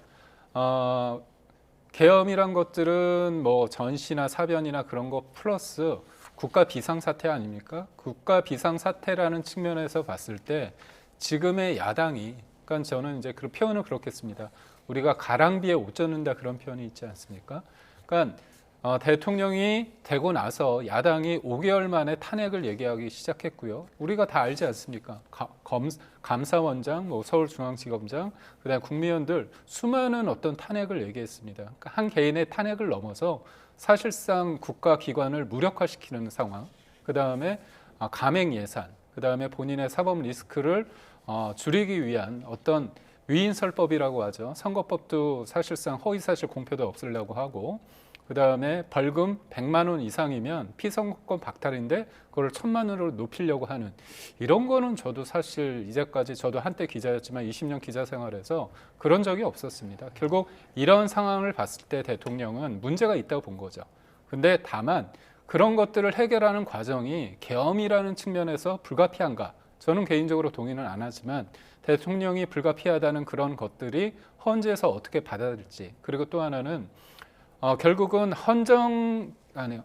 헌법기관을 국헌을 문랑케 한다는 게 결국은 국회나 선관위를 무력화시키는 거 아닙니까? 본인은 예전과의 어떤 계엄은 다르다. 일종의 경고 차원이었다 얘기하지만 우리 박 의원님께서 말씀하신 것처럼 현장에 있던 지휘관들은 싹 다 잡아들여라. 이참에 정리하자. 문 부수고 들어가서 끌어내라. 이런 얘기를 또 대통령한테 들었다는 거 아닙니까? 그렇다면 그 진실이 대통령의 생각과 대통령의 입장과 현장에서 있었던 사람들의 진실이 과연 어디 있는지 그게 헌재에서 좀 다퉈질 것이라고 봅니다. 네. 탄핵 심판 전후로 윤 대통령이 기소돼서 재판이 넘겨질 가능성에 대해서 좀 여쭤보고 싶고 이럴 경우에는 윤 대통령이 헌법재판소에 심리정지를 요청하게 되면 또 헌재에서 그 정지 여부를 고민해서 판단을 내리게 되지 않습니까? 헌법재판소법에 그런 규정이 있습니다. 동일한 사건으로 탄핵에서 헌법심사를 받는데 그로 인해서 형사상 기소가 소추가 됐을 경우에 헌재 심리를 중단시켜달라고 요청을 할 수 있는데 그건 이제 헌법재판소의 재량사항입니다. 박근혜 전 대통령도 2016년도에 탄핵이 됐을 때 그 조항에 근거해서 헌재의 탄핵 심사를 중단해달라고 헌법재판소에 요청을 했지만 수용이 안 됐거든요. 물론 손준성 그 검사장 같은 경우에는 그게 수용이 돼가지고 탄핵 심사가 중단됐던 그런 사례도 있는데 그보다 훨씬 더 위중한 사건이고 어떻게 보면 우리 헌정 체제가 전복될 뻔한 그런 사태이기 때문에 헌재가 헌법재판소법에 근거해서 그런 요청을 받아들일 가능성은 거의 없다라고 보고요. 앞서 이제 기소 가능성을 말씀을 해주셨는데 저는 기소 가능성뿐만이 아니라 구속 기소 가능성이 굉장히 높다고 봅니다. 물론 대통령 직무가 정지됐기 때문에 지금 상태에서 뭐 도주의 우려가 있거나 아니면 또 다른 대통령 권한을 통한 어떤 위협이 있거나 그럴 가능성은 없지만 증거인멸의 우려는 얼마든지 있거든요. 그런 점에 비추어 봤을 때 지금까지 수사기관이 수사를 하고 있는 속도 그리고 이 내란 사건의 종범이라고 할 수 있는 주요 임무 종사자들에 대해서 전부 구속영장이 법원을 통해서 발부된 걸 감안했을 때 금명간에 구속영장이 신청되고 법원에 의해서 발부될 가능성이 매우 높다. 그러면 구속된 상태에서 헌법재판소에 이 탄핵 심사가 진행이 되는데 당연히 그 헌법재판소 탄핵 심사가 빨라질 수밖에 없지 않겠습니까? 예, 대통령 구속 가능성에 대해서 언급해 주셨는데 이에 대해서는 어떤 생각이세요? 사실 뭐 그거는 좀 검찰의 수사가 그다음에 공수처의 수사가 경찰의 수사가 구속이 될 만한 사유를 구체적으로 증명해야 되는 게 있습니다. 뭐 법원에서 영장을 발부해야 되는데 발부가 어떤 범죄 혐의가 중대성이 있어서 할 수도 있지만 어떻게 보면 그 도주의 우려나 그다음에 또 증거 인멸의 가능성인데 도주 우려는 사실상 없다고 보고요. 증거 인멸의 가능성이 있다고 보는데 사실 그게 있습니다. 혐의가 커도 수사를 통해서 확보한 증거가 많으면 구속을 안 시킬 수도 있습니다. 그런 측면이 있어요. 왜냐하면 이재명 대표의 위증교사 관련해서 그때 판사가 구속영장을 기각했을 때 비판을 많이 했는데 역설적으로 거기에 뭐 어떤 표현이 있냐면 구속을 할 만큼 하지 않아도 충분히 확보된 인적 물적 증거가 있다 그렇게 판단을 했거든요. 그렇기 때문에 이 계엄이라는 상황 속에서 대통령과 소위 말해서 이제 김용현 전 장관과 현장에 있던 군이나 경찰의 어떤 분들의 얘기들이 있는데 그게 명확하게 진술에 엇갈리는 차원을 넘어서 지금 수사기관이 확보한 어떤 증거가 명확했을 때는 증거 우려가 없는 거죠. 왜냐하면 증거가 많다고 생각을 한다면 그런 차원에서는 또 영장이 발부가 안 될 수 있습니다. 그래서 결국은 저는 지금 수사기관들이 굉장히 경쟁적으로 하기 때문에 저는 좀 선정적이란 표현은 그렇고요. 좀 너무 앞서간 편이 있다고 봅니다. 그런 관점에서 긴급 체포, 그다음에 여러 가지를 조금 언론한테 내보이는 측면이 없지 않아 있는데 지금은 정치적인 어떤 책임을 지우고 헌재로 넘어간 만큼 어떻게 보면 좀 차분하게 증거를 가지고 전 했으면 좋겠습니다. 긴급 체포의 필요성은 많이 줄어들었다고 봐요. 대통령 직무가 정지되기 때문에 예. 긴급 체포를 해야 될 만한 위험이 줄어서 긴급 체포의 필요성은 줄어들었는데 근데 이제 내란이라는 범죄의 중대성에 비추어 봤을 때 구속 수사가 원칙입니다. 그런데다가 종범들이 전부 구속이 되고 있습니다. 그걸 감안한다면 대통령이라는 지위에 있습니다만 지금 직무가 정지된 상황이기 때문에 구속영장이 청구될 가능성이 굉장히 높고 그것도 생각보다 빠르게 이루어질 가능성이 높다. 저는 그렇게 전망합니다. 네, 말씀하신 대로 지금 수사기관이 굉장히 경쟁적으로 수사를 하고 있는데 지금 상설특검, 일반특검이 다 국회를 통과하지 않았습니까? 네. 지금 한덕수 권한대행이 어떤 조치를 취할지 모르겠지만 이 특검이 출범하기까지는 어느 정도 걸릴 것으로 보십니까? 특검은 제가 볼 때 빠르게 해서 한 달 안에 될 것 같습니다. 그리고 또 특검이 한 달 정도의 소요가 되기 때문에 상설 특검 같은 경우는 사실상 거부권 행사를 못하는 거 아닙니까? 결의안 수준이고 또 결의안 부분에 실제로 보면 국회의 어떤 규칙을 보면 여야 합의로 해서 4인 추천을 하는 게 있었습니다. 그래서 여당목 2명, 야당목 2명이었는데 그거를 거침없이 국회 규칙을 바꿨습니다. 뭐 제가 볼 때는 민주당이 굉장히 치밀한데요. 여서야대 국면에서 굉장히 법사위도 그렇고 운영위도 야당이 가져갔습니다. 원래는 국회의장을 가져가면 법사위는 상대 당에 주게 돼 있는데요.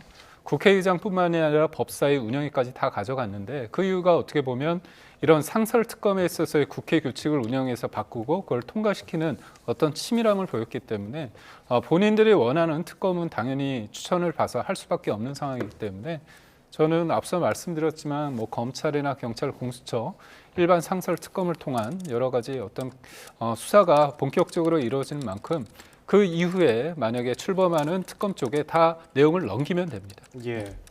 자, 헌재가 사건 접수일로부터 180일, 6개월 안에 결론을 내야 하는데 지난 사례를 보면 노무현 전 대통령은 한 2달 정도 걸렸고요. 박근혜 전 대통령은 3달 만에 인용 결정이 나왔습니다. 이번에는 한 어느 정도 걸릴 거라고 보십니까? 글쎄요, 그건 이제 뭐 헌재가 심사를 해봐야 결론적으로 알 수 있을 텐데요. 근데 제가 앞서 말씀드렸듯이 헌법재판관들의 임기 문제가 굉장히 중요한 이슈입니다. 그러니까 지금 세석의 공석은 조만간 아마 보임이 될 것 같은데 내년 4월에 두 분의 헌법재판관이 임기가 끝나는데 4월 19일입니다. 근데 이게 대통령 추천 몫이 포함되어 있거든요. 근데 그러면 만약에 그 기간 내에 결정이 이루어지지 않으면 권한대행이 대통령 추천 몫을 추천하고 임명을 해야 되는데 예. 그건 논란이 굉장히 클 가능성이 있습니다. 그래서 2016년도 때도 헌법재판관이 1명이 결혼이어서 8명이었는데 그 1명의 보임을 둘러싸고 논란이 있었습니다. 근데 권한대행이 그걸 임명하는 것은 통상의 그런 현상유지를 넘어서는 권한행사이기 때문에 타당하지 않다 이런 지적이 있어서 결국에는 8명이 심사를 해가지고 임명을 했고 당시에 이정미 헌법재판소장 권한대행이 퇴임 이틀을 앞두고서 결정이 이루어졌습니다. 그래서 아마도 이번에도 두 분의 헌법재판관의 퇴임 이전에 결론이 날 가능성이 높아서 길어봐야 내년 4월 19일 이전에 결론이 나지 않겠나 그렇게 전망합니다. 예. 지금 윤 대통령이 포기하지 않겠다, 적극적 대응 의지를 밝힌 것으로 지금 해석이 되는데 내란죄냐 통치행위냐 이 점도 쟁점이 될 것 같은데요. 어떻게 맞습니다. 보세요? 그러니까 대국민 담화에서 두 가지 포인트였습니다. 첫 번째는 계엄의 불가피성. 그래서 본인이 볼 때는 지금의 야당의 어떤 공세가 그냥 단순한 비판과 그런 걸 넘어서 국정을 힘들게 하는, 마비시키는 어떤 비상 상태라고 본인은 규정을 했고요. 그래서 계엄을 했다. 그리고 계엄에서 가장 중요한 게 헌법상 권한이 있는 게 계엄입니다. 상상 속 어떻게 보면 잘 우리가 계엄하면 이 12.12 사태 해가지고 어떻게 보면 군인들이 정부를 어떻게 보면 정권을 탈취하기 위한 쿠데타 아닙니까? 근데 대통령은 그때야 계엄과는 좀 다르다고 생각하는 거죠. 왜냐하면 본인이 대통령이니까요. 그러니까 지금의 어떤 헌정 물란, 이 헌정의 발목을 잡고 있는 게 이제 국회라고 야당이라고 좀 상정을 했기 때문에 그렇습니다. 예. 그런 부분이 있고 또 하나는 대통령의 권한이 이 계엄을 선포할 수는 있는데 이걸 해제하는 게 국회 아닙니까? 해제 절차를 할 수 있는데 과연 그거를 막았느냐의 문제인 거죠. 예, 만약에 예. 막았다면 국헌문란인 거고 막지 않고 대통령 본인의 생각은 뭐냐면 이게 질서 유지라는 거 아닙니까? 그러니까 그날의 밤과 다음날 새벽까지의 여러 가지 상황을 국민들이 목도를 했습니다. 그래서 대통령이 말하는 것이 맞는지 아니면 야당이 주장하는 게 맞는지 그거는 이제 국민들이 판단하고 나아가서 그걸 헌재에서 판단을 할 것이라고 봅니다. 근데 대통령이 사실은 이제 검찰총장까지 하고 검사를 한 26년 하지 않았습니까? 저한테 예전에 그런 얘기를 했어요. 자기는 막연하게 질문하는 것보다 아주 구체적으로 날카로운 질문에 있어서 자신이 있다는 거죠. 그러니까 본인도 검사했을 때 상대 변호인들은 대형 로펌입니다. 김현장도 있었고 태평양도 있었고 그랬기 때문에 어떤 사안에 대해서 내가 법적인 부분을 치밀하게 준비하고 있고 이게 박근혜 전 대통령은 헌재에서 사실 다투지 않았습니다. 소극적으로 대응을 했죠. 그리고 변호인도 굉장히 부족했습니다. 근데 이번에 김홍일 전 방통위원장도 제가 볼 때는 합류하는 것으로 알고 있거든요. 그렇다면 그 부분은 대검 중수부장도 했고요. 그리고 법적인 부분이 있어서 이 사안을 대통령 개인의 문제가 아니라 이 부분에 있어서의 어떤 대통령이 탄핵되는 부분에 대해서 막고자 하는 어떤 법률가도 있고 지금 초반에는 어떻게 보면 이제 내란죄의 어떤 위험성에 대해서 주장하는 분들이 좀 목소리가 컸다면 그에 반해서 대통령의 어떤 통치행위다, 헌법적 결단이라고 주장하는 헌법학자들도 좀 목소리를 내고 있거든요. 그렇다면 대통령 입장에서는 정치적인 어떤 책임은 지금 부여받았지만 법적인 책임에 있어서는 내가 할 말은 충분히 하겠다. 그렇기 때문에 뭐 끝까지 하겠다. 그래서 국민들에게 일종의 이제 혼란을 끼쳐드린 부분에는 유감을 표명을 했지만 잠시 자리를 한다. 그런 쪽으로 표현한 것 같습니다. 국회 무력화 시도 여부 이 점도 헌재에서 쟁점이 될 것 같은데 이런 의견에 대해서는 어떻게 보십니까? 그러니까 내란에 대해서 이게 고도의 통치행위다라는 주장은 그 신군부 세력이 과거에 그 내란 사건 재판을 받을 때 제시했던 이론인데 그게 이제 법원에 의해서 다 배격이 됐습니다. 고도의 통치 행위일지라도 헌법에 의해서 설치된 헌법기관의 권능을 폭력으로 무력화시키려고 한 경우 사법심사의 대상이 된다 해서 다 유죄 판결을 받았고요. 이번이 정확하게 그 경우에 해당한다고 생각합니다. 국회도 그렇고 국회도 그렇고 선관위도 그렇고 계엄법에 따라서 그 권한 행사를 중지시킬 수 없는 기관입니다. 근데 그런 기관에 계엄군을 투입해서 국회에 이 계엄 해제 결의를 막으려고 했고 또 선관위에 서버를 탈취하고 선관위를 장악하려고 했던 이 장면들이 다 국민들을 통해서 확인이 됐기 때문에 아마 그거는 뭐 법원이 합리적으로 판단을 할 거라고 보고요. 그러니까 지금 윤 대통령은 계속 이제 본인이 자기 방어 프레임을 내세워서 한편으로는 정치적인 결집을 촉구하고 한편으로는 헌법재판소에서 이 탄핵소추에 대해서 마지막까지 다퉈보겠다라고 하고 있는데 저는 거듭 말씀드리지만 또 다른 한 축이 이제 수사라는 축이 있거든요. 그 수사라는 축이 지금 진도가 가장 빠릅니다. 근데 이제 내란 종범들이 이미 다 내란죄로 구속이 됐어요. 그리고 조만간 기소가 될 가능성이 높습니다. 그러면 당연히 그 주범인 어떻게 보면은 내란의 수괴로 지목되고 있는 윤 대통령에 대한 구속 기소가 거의 불가피하거든요. 그렇게 됐을 때 과연 그 상황에서 헌법재판소가 다른 판단을 할 수 있을까라는 점에 비추어 봤을 때 헌재 결정 속도가 굉장히 빨라질 수 있다. 이 점을 다시 한번 말씀드립니다. 예. 네, 지금 사실 우리나라 소식이지만 세계가 굉장히 주목을 하고 있죠. 한국의 대통령 탄핵안 가결 여부에 촉각을 곤두세운 미국 정부가 한미동맹의 중요성을 거듭 강조하는 입장을 내놓을 것으로 보입니다. 예, 미국 언론들은 윤석열 대통령의 도박이 실패했다면서 정치적인 공백 사태에 대한 우려도 나타냈습니다. 미국 특파원을 연결해서 자세한 소식 알아보겠습니다. 이승윤 특파원. 네, 뉴욕입니다. 네, 미국 정부가 이번 상황을 예의주시하고 있죠. 네, 그렇습니다. 지금 미국 동부는 휴일 이른 아침 시간인데 아직까지 미국 정부의 공식 입장은 나오지 않았습니다. 미국 정부는 그동안 이 한국의 탄핵 정국 혼란 속에 이 한미동맹과 한미일 공조의 굳건함을 강조해 왔습니다. 또 이 한국의 탄핵 정국은 민주적인 정치 과정이라며 방해받지 말아야 하고 북한 등 누구도 악용하면 안 된다고 강조했습니다. 그러면서 한미 간 협력과 대화가 계속되고 있다는 점도 분명히 해왔습니다. 하지만 계엄 사태 이후에 워싱턴에서 열릴 예정이었던 이 한미 핵협의그룹 회의와 도상 연습이 돌연 연기됐고 오스틴 미 국방장관의 방한도 취소되는 등 한미 간 외교국방 협력도 차질이 빚어지고 있습니다. 예, 미국 언론들도 탄핵안 가결 소식을 속보로 타전했다고요? 네, 그렇습니다. 미국 주요 매체들은 일제히 윤석열 대통령의 탄핵 소추안 표결 결과를 속보로 타전했습니다. CNN은 윤석열 대통령의 비상계엄 도박이 실패했다며 한국의 정치적 불확실성이 수개월 동안 이어질 것이라고 전망했습니다. 워싱턴 포스트는 현재의 이 탄핵 심리 기간 동안에 한국의 리더십은 마비 상태에 들어가게 된다며 트럼프 당선인의 이 백악관 복귀와 맞물려 한국의 외교 통상에 불리하게 작용할 수 있다고 전했습니다. 월스트리트 저널도 한국에서 격동의 시간을 거쳐 탄핵안이 통과됐지만 리더십 공백에 잠재적인 위험은 남아있다고 우려했습니다. 뉴욕타임스는 라이브 뉴스 코너를 최상단에 편성해 실시간으로 이 탄핵소추안 가결을 보도했습니다. 네, 재미 한인들 그리고 미국 진출 기업들의 반응은 어떻습니까? 네, 계엄 사태에 격앙된 반응을 보여왔던 한인들은 이 탄핵안 가결 소식에 안도하는 모습입니다. 앞서 교민들은 뉴욕과 워싱턴, 미시건 등 곳곳에서 이 계엄령 사태 규탄 집회와 탄핵 촉구, 시국 선언을 이어왔습니다. 한국의 경제 성장과 K-팝, K-푸드 등에 대한 자긍심에 큰 상처를 입었기 때문이었습니다. 직접 들어보시죠.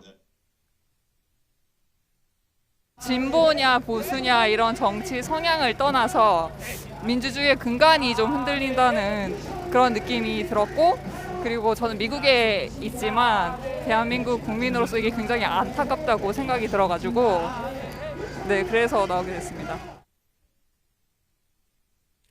미국에 진출한 우리 기업들도 트럼프 2기 행정부 출범을 앞둔 중차대한 시기에 리더십 부재가 길어지면 경제적 타격이 우려된다면서 사태의 조속한 해결을 바라고 있습니다. 미국 신용평가사와 경제계는 우리 정부가 한미동맹 등 대외 정책을 어떻게 풀어나가느냐에 따라서 경제도 영향을 받을 것으로 보고 이번 사태를 예의주시하고 있습니다.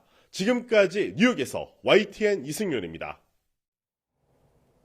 윤석열 대통령의 탄핵소추안이 국회를 통과하자 일본 정부는 한일 관계의 중요성을 강조하며 이후에 미칠 파장을 주시하고 있습니다. 네, 이번에는 일본 가봅니다. 김세호 특파원. 네, 도쿄입니다. 예, 일본 정부는 이번 탄핵소추안 통과를 어떻게 보고 있습니까? 네, 우선 이시바 시게루 일본 총리는 탄핵안 표결 전 오늘 일본 기자들과 만나 한일 관계는 변함이 없다고 거듭 강조했습니다. 그러면서 이번 비상계엄 사태와 관련해 중대한 관심을 갖고 지켜보겠다며 기존 입장을 되풀이했습니다. 일본 외무성 한국 담당 부서의 직원들은 주말임에도 오늘 모두 출근해 윤 대통령 탄핵안과 관련한 동향과 정보 파악에 집중했습니다. NHK는 일본 외무성 관과 이번 탄핵안 가결은 현지 보도와 보고를 통해 어느 정도 예상한 일이라고 말했다고 전했습니다. 일본 정부는 외교 당국 간 여러 레벨에서의 의사소통을 이어나가면서 내년 국교 정상화를 위해 사무적인 준비는 계속해 나가겠다는 입장인 것으로 전해졌습니다. 오키나와 현을 방문하고 있는 나카타니 겐 방위상도 탄핵안 가결 뒤 기자들과 만난 자리에서 지역 안보 환경이 엄중함을 더하는 가운데 한국 측과 계속해서 긴밀히 의사소통을 도모하겠다고 밝혔습니다. 하지만 지난해 기시다 총리 시절부터 이어온 셔틀 외교를 비롯해 윤 대통령이 추진해온 대일 정책 등에 대한 변화 가능성에 촉각을 곤두세울 것으로 보입니다. 이시바 총리는 지난주 일본 국회에서 윤 대통령이 한국 내 반발에도 한일 관계 개선이 대한민국의 국익이라는 신념으로 추진해왔다며 이러한 노력이 훼손되면 안 된다고 강조한 바 있습니다. 이 같은 발언은 일본 정부 내에서는 한일 관계 개선 움직임이 퇴보할 수 있다는 위기감을 보여주는 것으로 풀이됩니다. 여기에 일본으로서는 내년에 출범하는 트럼프 정부도 큰 외교적 변수인데 윤 대통령의 직무 정지로 한미일 협력도 상당한 여파가 있을 것으로 보고 대응책 마련에 부심할 것으로 보입니다. 네, 일본 언론 등 반응은 어떻습니까? 네, 일본 공영방송 NHK를 비롯한 주요 방송들은 정규 방송 도중 윤 대통령의 국회 탄핵소추안 통과를 긴급 속보 자막으로 전했습니다. 주요 일간지들도 홈페이지 화면에 윤 대통령의 탄핵소추안 통과를 속보 또는 호외로 올리며 신속하게 관련 소식을 타전했습니다. 일본 언론들은 윤 대통령이 구심점을 잃을 경우 한국의 외교적 불확실성이 커질 것으로 전망하고 있는데요. 앞서 지난 12일 윤 대통령의 담화에 대해서 일본 언론들은 일제히 윤 대통령이 자신의 비상계엄 조치를 정당화한 것이라며 부정적으로 평가한 바 있습니다. 이 밖에 중국 관영 언론들도 탄핵소추안 가결 소식을 긴급 뉴스로 내보냈고 중국판 X인 웨이보에서도 윤 대통령의 탄핵소추안이 검색 1위로 올랐습니다. 이런 가운데 도쿄 신주쿠역 앞에서는 한인 수백 명이 집회를 열며 윤 대통령의 탄핵안 통과에 환호하기도 했습니다. 지금까지 도쿄에서 YTN 김세호입니다. 유럽연합은 이번 탄핵안 가결에 대해 정치적 위기가 헌법에 따라 질서 있게 해결돼야 한다는 입장을 밝혔습니다. 유럽과 중동 언론도 긴급 뉴스로 타전하면서 향후 상황을 주목하고 있습니다. 이번에는 영국 런던 연결합니다. 조수현 특파원 전해주시죠. 네, 유럽연합은 한국 헌법에 따라 현재의 정치적 위기가 신속하고 질서 있게 해결되도록 보장하는 것이 중요하다고 밝혔습니다. 아니타 히퍼 EU 외교안보 담당 수석 대변인은 성명을 내고 윤 대통령에 대한 국회의 탄핵소추안 가결에 주목하고 있다며 이 같은 입장을 발표했습니다. 이어 대한민국은 EU의 중요한 전략적 파트너라고 덧붙였습니다. 유럽 주요 언론도 탄핵안 가결 소식에 관심을 나타내고 있는데요. 영국 공영방송 BBC는 홈페이지 첫 화면 최상단에 탄핵 뉴스를 배치하고 실시간으로 소식을 전하는 라이브 코너를 마련했습니다. 표결 후 탄핵 찬성 반대 시민들의 엇갈린 반응을 상세히 전하고 이제 윤 대통령의 운명은 헌법재판소가 쥐게 된다며 향후 헌재의 결정에 주목하고 있습니다. 파이낸셜 타임스는 홈페이지 전면에 한국 대통령 계엄령 도박 실패 후 탄핵되다라는 제목의 기사에 이어서 한국 대통령 탄핵안 표결 후 결코 포기 않겠다고 다짐하다라는 기사를 올렸습니다. 프랑스 일간 르몽드도 윤 대통령의 계엄령 배팅이 실패로 돌아갔다며 다만 헌법재판소의 최종 심판이 남아있다고 짚었습니다. 그러면서 2004년 당시 헌법재판소가 노무현 전 대통령 탄핵을 기각한 사례도 소개했습니다. 독일 공영방송 도이체벨레도 홈페이지 최상단에 라이브 채널을 개설하고 국회 표결 과정과 서울 곳곳에서 열린 집회 등을 실시간으로 보도했습니다. 네, 서유럽뿐만 아니라 러시아 그리고 중동 지역 언론도 탄핵안 가결 소식을 신속히 보도했죠. 네, 그렇습니다. 아랍권 알자지라 방송은 서울 특파원을 실시간으로 연결하면서 탄핵안 가결 소식과 시민들의 반응을 긴급 뉴스로 보도했습니다. 또 러시아 일간 이즈베스티아는 홈페이지 중요 뉴스로 한국 국회 대통령 탄핵을 지지하다라는 촉보를 올렸고요. 또 다른 매체 코메르산트는 내란 등 혐의로 검찰 수사를 받는 윤 대통령에 대한 탄핵안이 국회의 지지를 받았다고 쓰고 찬성 반대 투표 현황을 상세히 전했습니다. 앞서 세계 각국은 한국에 살거나 한국을 방문한 자국민에게 주의를 당부하면서 일시적으로 여행 경보를 발령하기도 했습니다. 지금까지 런던에서 YTN 조수연입니다. 파렴치한 종북 반국가 세력들을 일거에 척결하고 자유 헌정 질서를 지키기 위해 비상계엄을 선포합니다.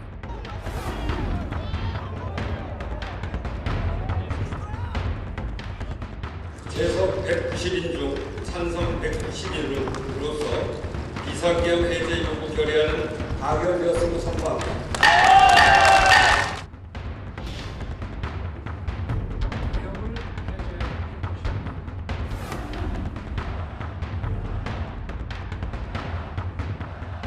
많이 놀라셨을 국민 여러분께 진심으로 사과드립니다.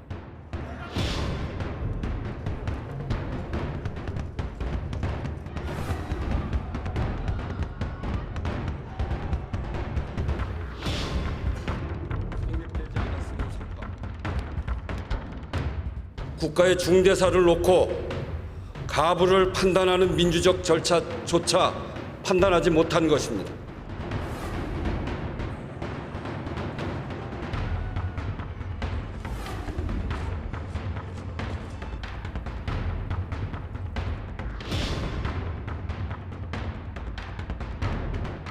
도대체 2시간짜리 내란이라는 것이 있습니까? 저를 탄핵하든 수사하든 저는 이에 당당히 맞설 것입니다. 저는 당론으로서 탄핵을 찬성하자는 제안을 드립니다.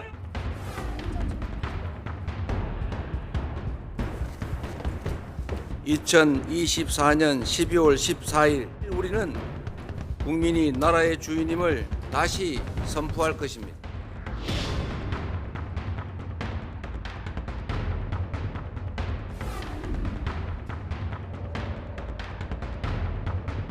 대통령 윤석열 탄핵 소추안은 가결되었음을 선포합니다.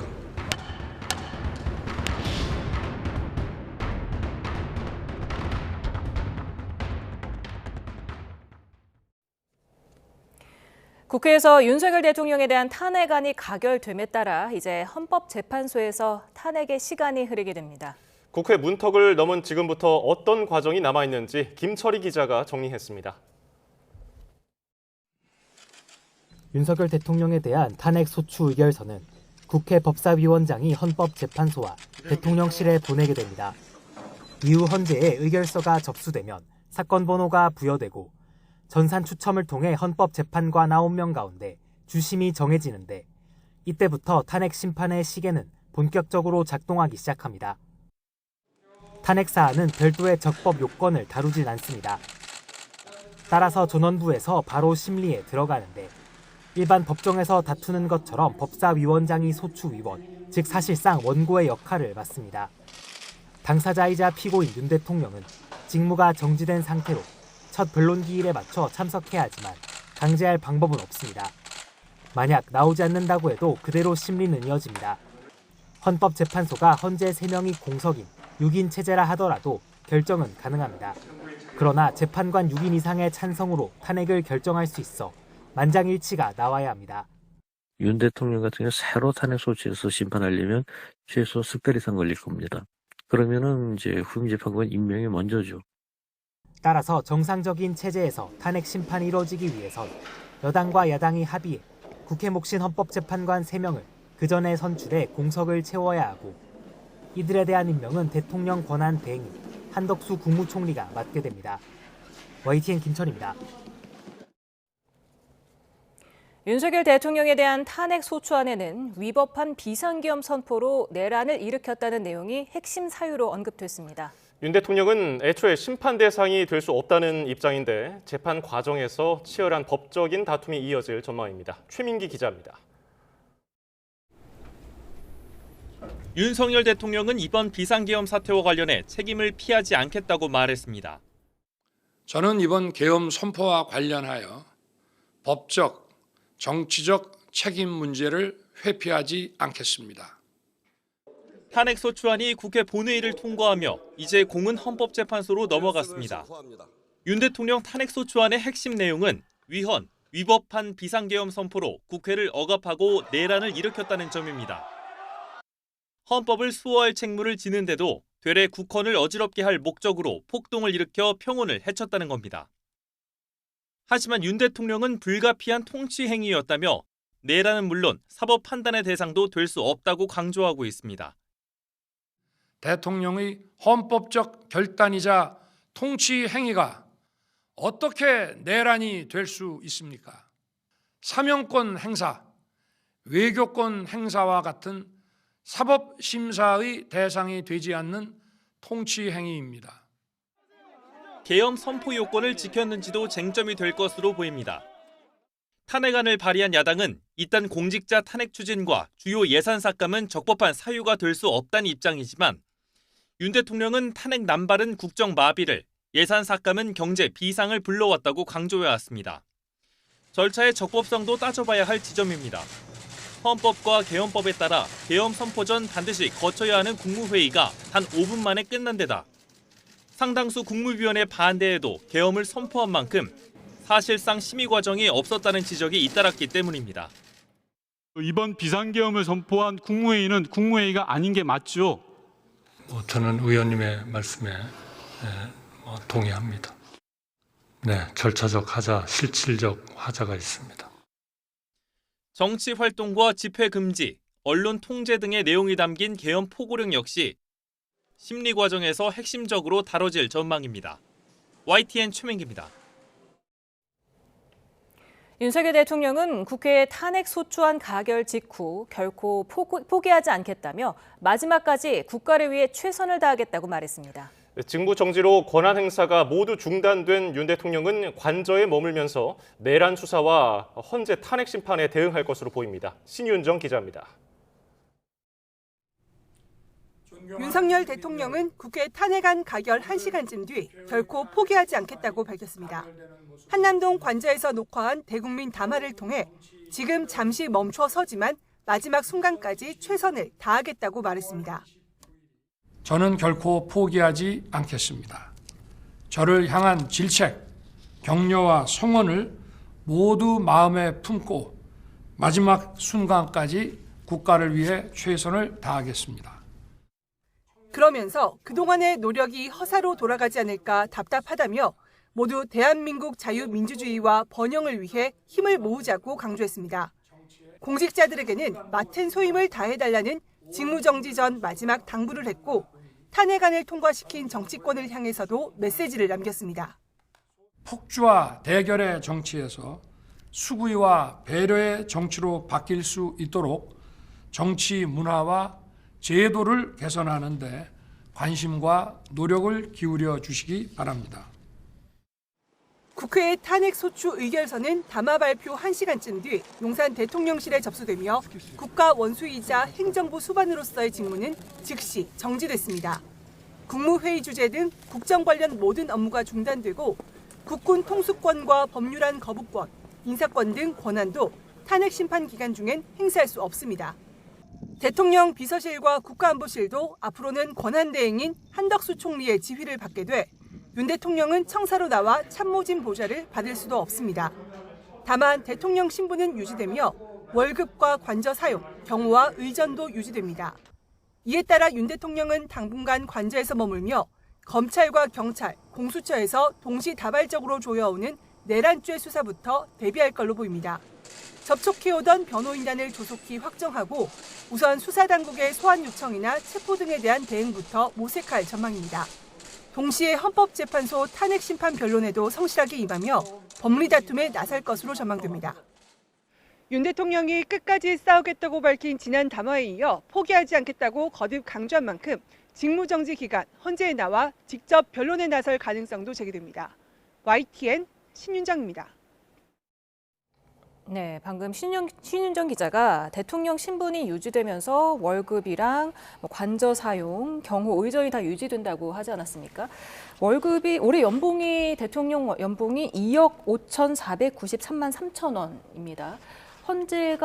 헌재에서 탄핵안이 인용될 때까지는 계속 받는 거잖아요. 그렇죠. 신분과 예우, 의전, 경호는 유지되기 때문에 직무정지와 관계없이 급여도 그에 따라서 지급이 될 거고요. 그러니까 권한이 행사됐기 때문에 대통령으로서의 공식적 권한은 일체 행사 못하지만 나머지는 그대로라고 볼 수 있을 것 같습니다. 네, 윤석열 대통령 경호는 계속 유지가 되는데 한덕수 대통령 권한대행에 대한 경호 임무를 수행할 전담 경호대까지 편성했다 이렇게 대통령 경호처가 밝히지 않았습니까? 네. 그렇게 되면은 윤 대통령에 대한 경호도 기존대로 하고 한덕수 권한대행에 대해서도 하니까 경호비가 이중으로 드는 건가요?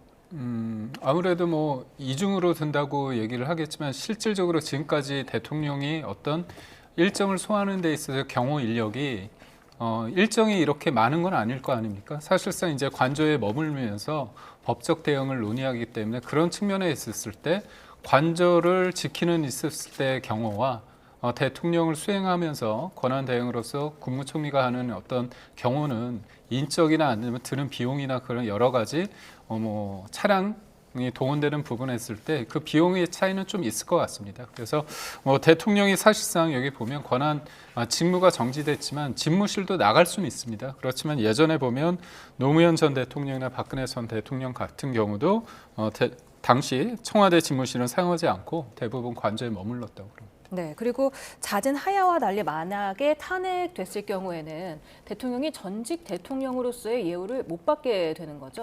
그 전직 대통령 예우에 관한 법률이 있습니다. 그 법률에 따라서 전직 대통령에 대한 예우가 중단되는 사유가 있는데요. 우선 첫 번째로는 임기 중에 탄핵이 됐을 경우에 전직 대통령 예우가 배제되고요.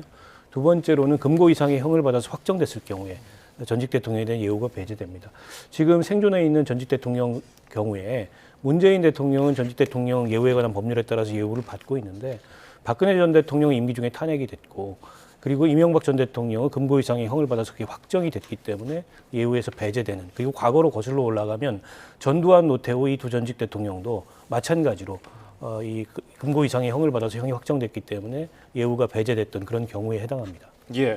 그러면 이제 헌재의 심판을 받고 나서 기각이냐 인용이냐 둘 중에 하나 시나리오가 이제 흘러갈 텐데 만약 기각이 된다면은 대통령으로서는 임무 즉시 복귀하는 겁니까? 네, 기각이 되면 그 즉시 임무에 복귀하는 거고요. 과거에 이제 노무현 전 대통령 같은 경우에 67일 만에 헌재에서 이 탄핵안이 기각됨으로써 그 즉시 직무에 복귀했던 전례가 있거든요. 예. 마찬가지로 이번에도 헌재가 소추안을 기각한다면 바로 그 시간부로 대통령직에 복귀하게 됩니다.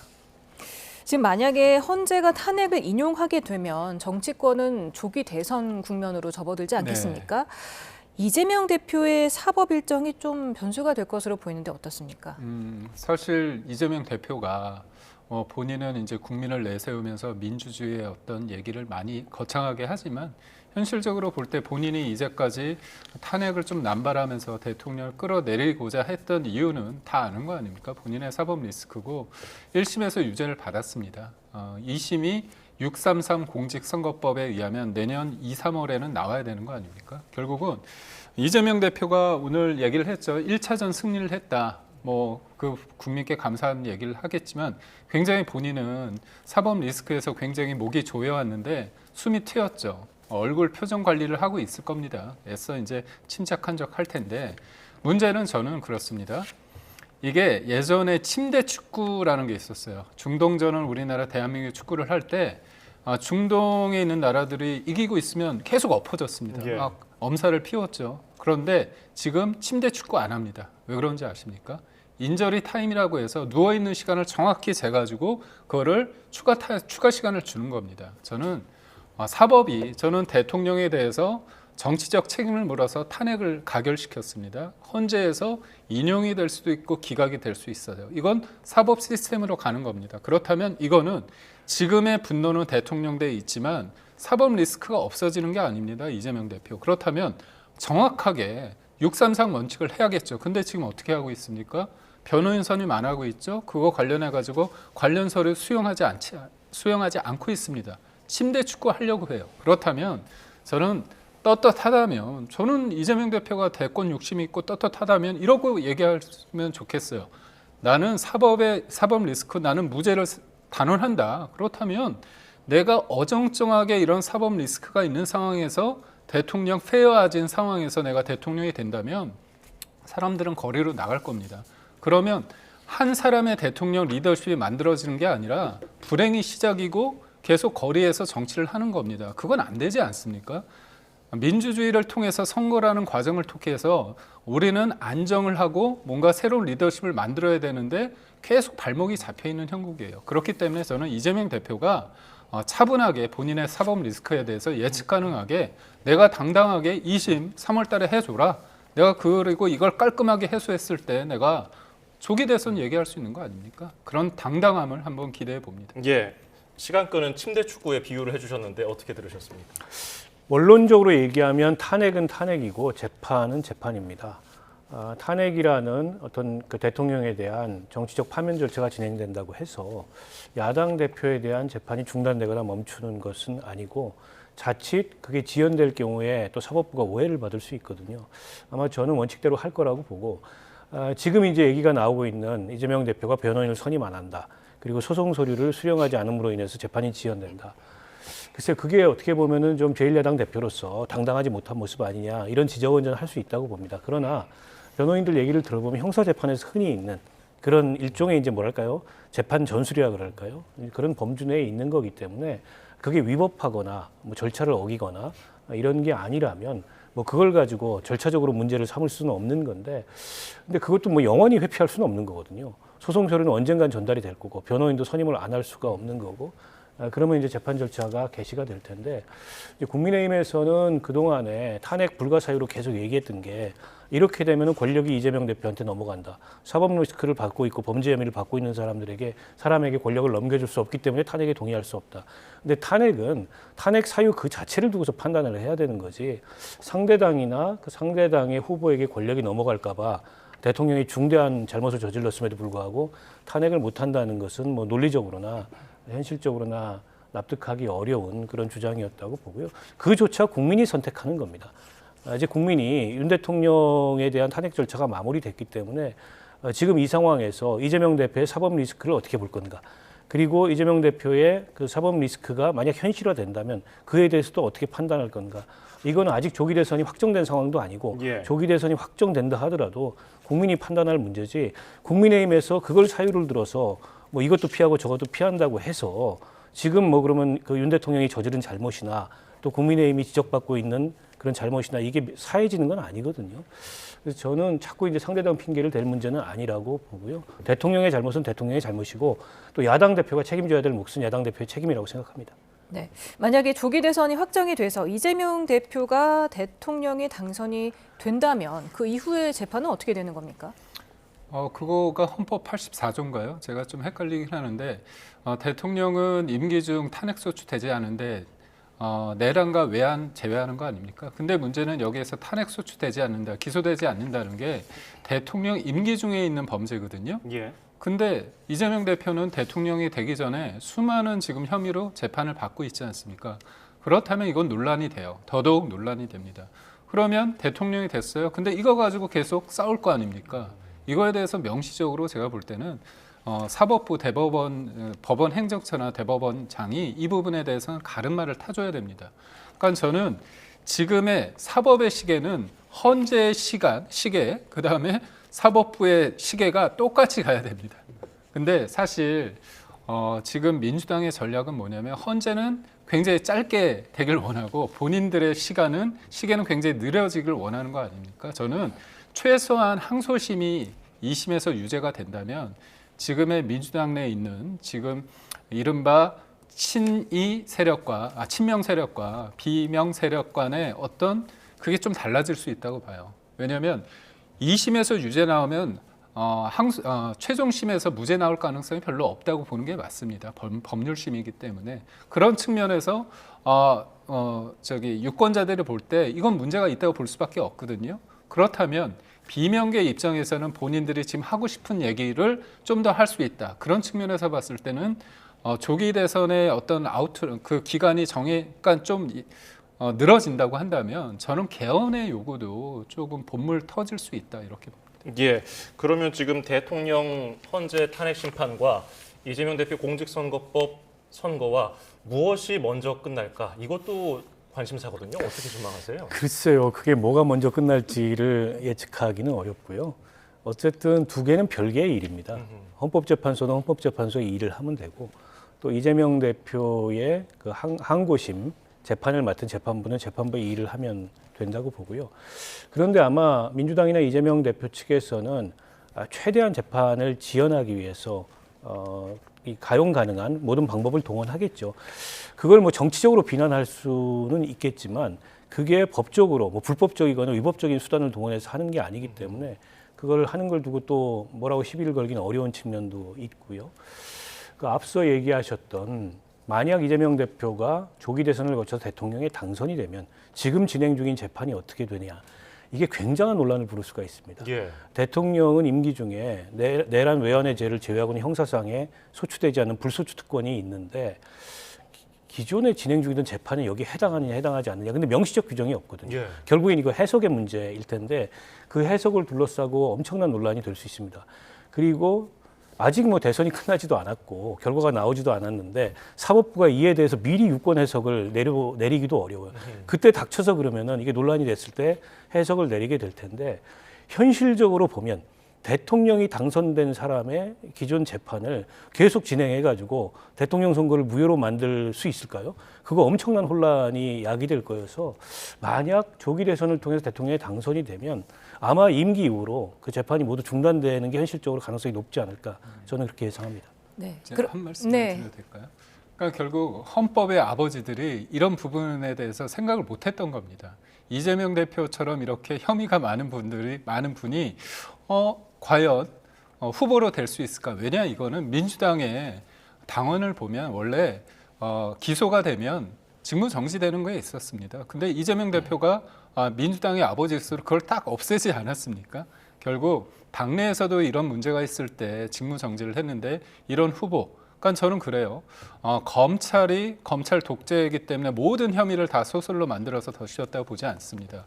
대장동 버스는 누가 띄웠냐? 누가 운행을 시켰냐? 그거는 이낙연 캠프 쪽에서 한 거 아닙니까? 그런 측면에 있을 때 한두 건도 아니고 여러 가지가 리스크 있는 사람이 대통령이 되는 과정에 있어서 2심이 결과가 안 나오고 3심도 안 나왔을 때 그거에 대해서 어떤 판단의 기준이 모호하게 됐을 때 과연 그거를 납득이 가능한 상황이냐. 이거는 저는 그래요. 대통령에 대한 헌재 판단에 대한 그건 진행하면 되고 그냥 자연스럽게 항소심 나오면 됩니다. 아니 뭐 1심도 2년 2개월까지 했는데 이것도 뭐 몇 년 한다고 하면 그거를 누가 받아들이겠습니까? 궁금해지는 게요. 만약에 그 조기 대선이 확정이 되고 공직선거법 징역형이 확정되는 날이 만약에 대선 당일이라던가 아니면 전날이라든가 이렇게 되면은 민주당에서는 어떻게 해야 되는 겁니까? 근데 지금 다른 보면 후보를 낼 수 있나요? 만약에 전날이면? 공직선거법이 원칙대로 하면 1심은 6개월, 또 항고심, 상고심은 3개월 각각 이렇게 해서 1년 이내에 끝내도록 돼 있는데 이게 이제 꼭 지켜지는 건 아닙니다. 이게 안 지켜지는 경우도 있고 이재명 대표 같은 경우에도 안 지켜졌어요.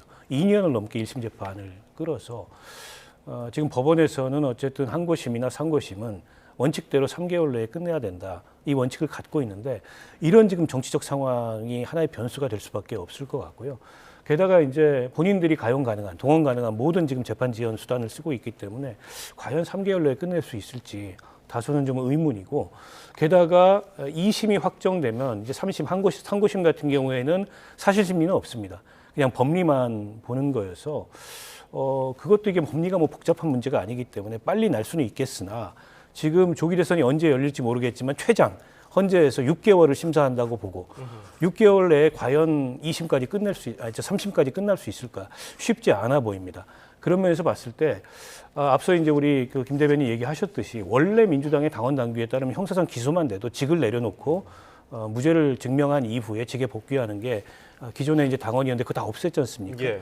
그리고 지금 민주당의 현실은 어쨌든 이재명 대표가 그런 무거운 사법 리스크에 놓여 있지만 뭐 이재명 대표를 그렇다 그래서 뭐 직을 그만둬라 대선 후보 안 된다 그럴 만한 상황이 아니에요. 거의 뭐 이재명 대표 일극 체제가 확고해져 있기 때문에 이대로라면 그냥 대선에 가는 겁니다. 항고심에서 유죄가 나와도 저는 갈 거라고 보고 그래서 제가 이제 앞서 말씀드렸듯이 대통령이 됐을 때 이제 그런 논란이 빚어질 가능성이 있고 근데 앞서 이제 질문하셨던 대선 당일날 이 선거법이 확정이 돼가지고 그러면 어떻게 되느냐? 저는 당선 무효된다고 봅니다. 만약 대선 결과가 발표되더라도 판결 내용이 대법원 판결이 확정되면 그 순간 뭐 피선거권을 다 상실하는 거기 때문에 그건 당선 무효가 되겠죠. 예. 만약에 조기 대선이 성사된다면은 헌재 심판이 있은 후부터 60일 이내에 대통령을 뽑아야 되는데 야당에서는 지금 사실 이재명 대표가 유일한 대권 주자입니까? 뭐 유일할지는 모르겠습니다만 가장 유력한 대권 주자인 건 맞고 또 민주당 내부에서 뭐 이재명 대표 이외에도 대권에 대한 지향이 있는 분들이 몇몇 분들이 계시지 않습니까? 예. 근데 그런 분들이 이 탄핵 소추 이후에 어떤 움직임을 보일지 모르겠어요. 근데 이재명 대표 사법 리스크가 조기에 현실화될 가능성이 높았다면 그러면 아마 지난번에 이제 위증교사죄에서도 뭐 유죄를 받거나 이랬으면 그 움직임이 빨라졌을 텐데 지금 뭐 그런 움직임이 그렇게 조기에 가시화되거나 빨라질 것 같지는 않습니다. 물론 그렇다 그래서 뭐 경선도 없이 추대하는 이런 분위기는 아닐 거고 어떤 형태로든지 경쟁이 일어나겠지만 다른 변수가 없는 한 이대로 간다면 조기 대선이 가시화되고 이대로 간다면 민주당 대선 후보는 이재명 대표가 될 가능성이 매우 높지요. 지금 이제 국민의힘이 사실은 더 걱정이지 않습니까? 국민의힘은 이제 또다시 대통령이 탄핵이 됐는데 8년 전에 대통령이 탄핵된 데 이어서 그러면 국민의힘이 근래에 선출했던 대통령 두 사람이 연속 탄핵이 되고 이명박 대통령까지 거슬러 올라가면 3명의 대통령이 사법 처리를 받았거나 사법 처리를 받게 돼 있는 상황에서 과연 그 정당이 대선 후보를 낼 수 있을까? 내지는 그 정당을 국민들이 얼마나 인정할까? 이런 게 어떻게 보면은 국민의힘이 더 험난한 앞길이 되지 않을까 싶습니다. 만에 하나 그 공직선거법 징역형이 조기에 좀 확정이 돼서 다른 후보로 대선을 치르게 된다면 어떤 인물이 좀 나올 것으로 보십니까? 사실 뭐 그렇다면 이제 비명계 후보가 나올 수도 있고요. 아니면 일극 체제이기 때문에 이재명 대표가 소위 말해서 이제 교도소 가더라도 뭔가 그 친명 후보를 굉장히 본인의 어떤 뭐 표현이 그렇지만 대리를 하는 대리청정처럼 바지라고 하고 싶지만 여튼 그럴 수 있다고 봅니다. 근데 이제 문제는 결국은 저는 최종심 전에 2심이 유죄가 나왔을 때 좀 판이 바뀔 수 있다고 봅니다. 그러니까 2심이라는 것들은 왜냐하면 저도 보면 대한민국이 이렇게 역동적일지 모르겠습니다. 그러니까 사실 윤석열 대통령 후보가 어떻게 만들어졌을까? 문재인 정부의 검찰총장이었습니다. 그 당시에 상대당 민주당 같은 경우는 유력한 대선 주자가 많았죠. 뭐 안희정 지사도 있었고 박원순 시장도 있었고 김경수 전 지사도 있었는데 어떻게 됐습니까? 사법 처리되고 뭐 안 좋은 일들이 좀 있었죠. 결국은 이쪽은 너무 후보가 많고 또 보수 쪽에서는 후보가 너무 없었는데 결국은 윤석열이라는 사람을 통해서 정권 교체를 했습니다. 결국은 어떤 사안에 대해서 절실하느냐의 문제입니다. 대세가 중요한 게 아니라 내가 절실하면 포용을 할 수도 있는 겁니다. 지금 윤석열 대통령에 대한 어떤 비판이 뭐냐면 죄송합니다. 선거를 위해서는 되게 확장을 하지 않았습니까? 근데 집권을 하고 나서는 본인들이 선거에 같이 했던 사람들이 다 잘려졌습니다. 그러니까 결국은 선거는 외연을 넓히고 중도를 확장하는 거의 싸움인데 이재명 대표의 어떤 지금 사법 리스크에 대해서 지금은 대통령에 대한 어떤 관심사 때문에 이게 좀 작아 보이지만 시간은 흘러갑니다. 그렇다면 그게 도드라지는 거예요. 그러니까 윤석열 대통령의 어떤 여러 가지 문제 때문에 이렇게 물이 차 있다가 이게 사법의 영역으로 헌재로 넘어가면 물이 내려가면 이재명 대표의 사법 리스크가 도드라질 수밖에 없는 환경이라고 보고 지금 저는 그렇습니다. 저는 개인적으로 개헌주의자인데 대통령이 탄핵되고 제왕적 대통령제가 되면서 누구도 뒷모습이 아름답지 못했습니다. 그렇다면 이참에 개헌에 대해서 한번 생각해 보자. 그렇다면 주자 중에서 후보 중에서 내가 2028년 대통령이 된다면 28년 그건 총선하고 같이 할 수 있는 거거든요. 임기를 한 2년 동안 한 다음에 이 어떻게 보면 제왕적 대통령제를 바꿔보자.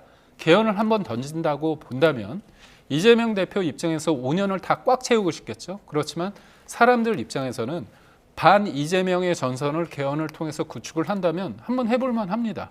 저는 그런 관점에서 이게 정치 공학적인 게 아니라 하다 보니까 너무 힘든 거예요. 사람들 입장에서는. 그렇다면 똑같은 사안에 대해서 똑같은 방식으로 대응하기보다는 같은 잘못을 위해서 개인의 문제가 아니라 이거는 어떤 구조의 문제라고 생각한다면 개헌을 얘기할 수 있고 저는 이쯤 되면 사람들 너무 피곤합니다.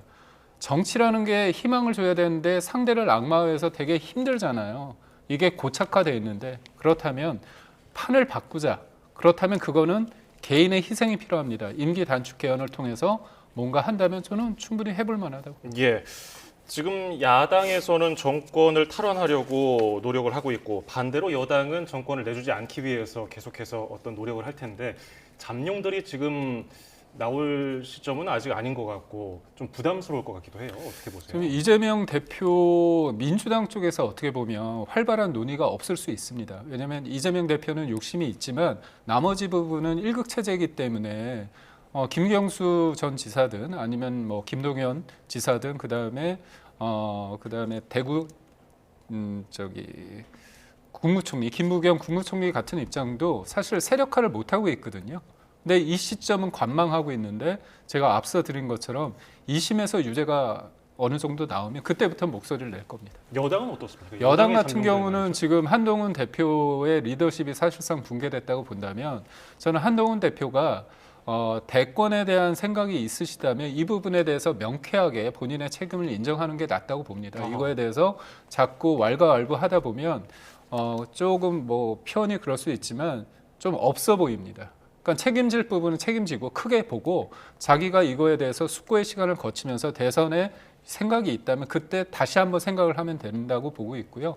이 부분이 조금 저희가 좀 어려운 지점이 하나 있습니다. 뭐냐면 홍준표 시장, 그다음에 오세훈 시장 같은 경우는 지금 지자체 장 아닙니까? 예. 그럼 조기 대선에서 뭐 만약에 됐을 때 우리가 가지고 있던 어떤 환경, 이른바 지자체 장으로서의 어떤 권한을 내려놓고 나와야 되잖아요. 그렇다면 우리가 가지고 있는 일종의 어떤 방어막, 플랫폼이 없어지는 형국입니다. 그렇기 때문에 이거에 대한 생각이 있어서 현실적으로 내가 이거를 포기하면서까지 과연 내가 도전할 수 있느냐, 현실적인 문제에 복착할 수 있다고 봅니다. 그리고 이 개헌에 있는 상황 속에서 입장을 안 낸 분이 있습니다. 언론에 되게 언급이 안 됐는데 원희룡 전 장관 같은 경우는 이번에 탄핵 국면에 있어서 목소리를 안 냈거든요. 그렇다면 대통령 저번 전대 과정에서 대통령과 친윤계의 어떤 힘을 받은 사람 분인데 이 앞으로에 있어서의 어떤 그 공간에서 어떤 입장을 낼지가 되게 중요할 것 같고요. 무엇보다 더 중요한 거는 집권 여당으로서의 한동훈 체제가 좀 바뀌었지만 뭐 그렇다면 사실상 보여지는 비대위는 권선동 권한대행 쪽으로 갈 수밖에 없다고 봤을 때 이게 단순히 대통령을 지키기 위한 그런 수순으로 가는 게 아니라 민생을 생각하고 실질적으로 좀 무력화된 상황에 있어서 이재명 대표를 실질적으로 견제할 수 있는 단일한 대우를 유지할 수 있다면 그 안에서 그 플랫폼 위에서 우리도 해볼 만한 상황이 된다 그렇게 봅니다. 네, 어떻게 보십니까? 차기 대통령 후보감으로 여야 각각 이재명 대표를 제외한다면요? 글쎄요, 뭐 지금 아직 그런 얘기를 하기에 조금 이른 시간인 건 맞습니다만 일단 여당 같은 경우에는 조기 대선이 만약 가시화된다. 그럼 4개월 혹은 6개월 이내에 물론 이제 여당도 전열을 정비해서 후보를 내고 대선에 임하겠죠. 근데 별로 의미는 없다고 봅니다. 지금부터 6개월, 최장 6개월 내에 치러진다 하더라도 결국에는 이 내란과 또 계엄과 탄핵과 이 자장 안에서 대선이 치러지는데 국민의힘이 후보를 내고 국민들한테 표를 달라고 한들 얼마나 국민의 지지를 받을 수 있을지 제가 보기에는 의문이고요. 더더군다나 윤 대통령이 지난 2년 반 비정상적인 국정 운영을 하는 데 있어서 제대로 견제하거나 쓴소리를 내거나 거기에 저항하지 않았던 사람들은 다 자격이 없어요. 국민들은 그렇게 보고 있거든요. 그러니까 지금 오히려 국민의힘 내에서만 착각하고 있는 거죠. 어떻게 하면 상대 후보가 사법 리스크가 있기 때문에 우리에게 또다시 기회가 올 수 있지 않겠냐.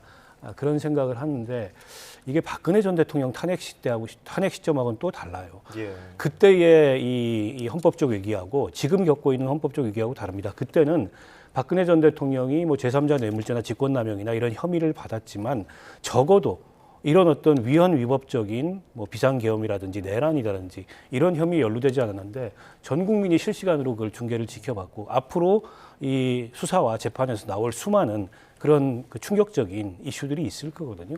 이런 상황에서 대선을 치를 때 지금 국민의힘에서 생각하는 것처럼 뭐 빠른 시간 내에 이게 회복이 가능하다, 저는 거의 불가능하다고 보고요. 별 변수가 안 될 거다 이렇게 봅니다. 오히려 관심이 가는 대목은 이재명 대표의 사법 리스크가 지금보다 구체화된다면 민주당 내부에서 어떤 흐름이 있을 건가, 그리고 민주당 이외의 야당에서 대선 후보가 나올 건가, 이런 것들일 것 같아요. 거기다 더해서 앞서 이제 개헌 얘기를 하셨는데 사실은 우리가 10년도 안 되는 기간 내에 이렇게 대통령이 2번 탄핵을 당하는 헌법적 위기를 맞고 있는데 이게 사람의 문제이기도 하지만은 이 시스템의 문제, 이 권력 구조의 문제, 이 헌법 체제의 문제이기도 하거든요.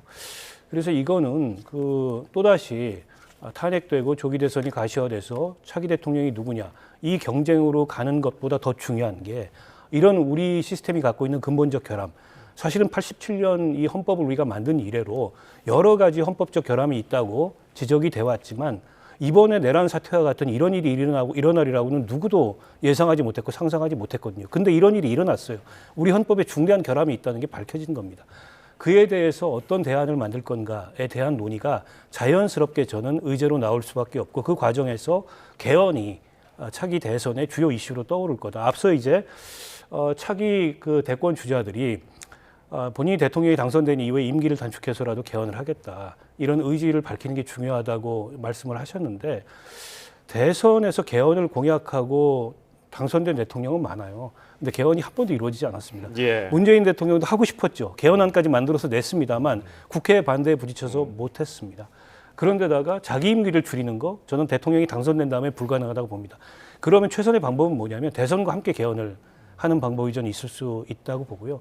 그러려면 정치권에서 이제 고도의 합의가 있어야 되는데 지금처럼 이렇게 정치권이 굉장히 적대적으로 날선 정쟁을 하는 상황에서 그런 합의를 도출해내는 건 쉽지 않습니다. 그러나 누가 이 국면에서 우리 헌법 체제의 결함을 지적하면서 뭔가 이제 새로운 어떤 체제 혁신에 그런 대안을 얘기하는지도 국민들은 주목해서 보고 있을 거라고 봅니다. 알겠습니다. 오늘 말씀 여기까지 듣겠습니다. 지금까지 김기흥 전 대통령실 대변인, 박원석 전 정의당 의원이었습니다. 두 분 감사합니다. 감사합니다. 고맙습니다.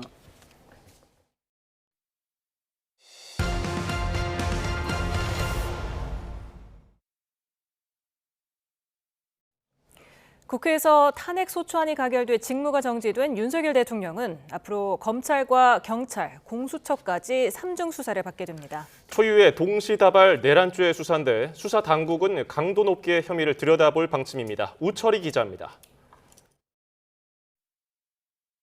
검찰, 경찰 국가수사본부, 고위공직자범죄수사처까지 수사기관 3곳은 비상계엄 사태 직후부터 경쟁하듯 내란 수사에 나섰습니다. 기싸움은 물론 불편한 신경전까지 벌이면서 초유의 동시다발 내란죄 수사를 벌이고 있는 겁니다. 탄핵 소추안이 가결되면서 수사기관들은 피의자인 윤석열 대통령의 내란 혐의 입증에 집중할 것으로 보입니다. 내란죄는 우두머리, 모의에 참여하거나 지휘하거나 그 밖의 중요한 임무에 종사한 자, 단순히 폭동에만 관여한 자로 구분해 처벌하는데 이미 수사기관들은 삼각수사로 윤 대통령이 비상계엄을 총지휘했다는 진술, 증거들을 쌓았기 때문입니다. 윤 대통령도 직접 비상계엄 선포 당시 자신이 국회에 병력 투입을 지시했다는 사실을 인정하기도 했습니다. 도대체 2시간짜리 내란이라는 것이 있습니까? 질서 유지를 위해 소수의 병력을 잠시 투입한 것이 폭동이란 말입니까? 혐의가 짙어지면서 지금까지는 핵심 관계자들의 진술 확보가 우선이었다면 앞으로는 윤 대통령을 직접 겨냥한 수사로 방향이 바뀔 것으로 전망됩니다. 특히 비상계엄 사태를 미리 준비했는지 또 직접 포고령 작성에 참여했는지 군 간부와 경찰청장 등에게 국회의원을 끌어내라고 했는지 등 위법, 위헌적 지시를 규명하기 위한 수사에 집중할 것으로 보입니다. 수사기관들이 할 수 있는 모든 조치를 하겠다며 강한 수사 의지를 드러내고 있어 윤 대통령 관련 수사 속도는 더 빨라질 것으로 전망됩니다. YTN 우철입니다. 네, 대통령 탄핵안 가결 뉴스 특보 잠시 뒤에 계속됩니다. 시청해주신 여러분 고맙습니다.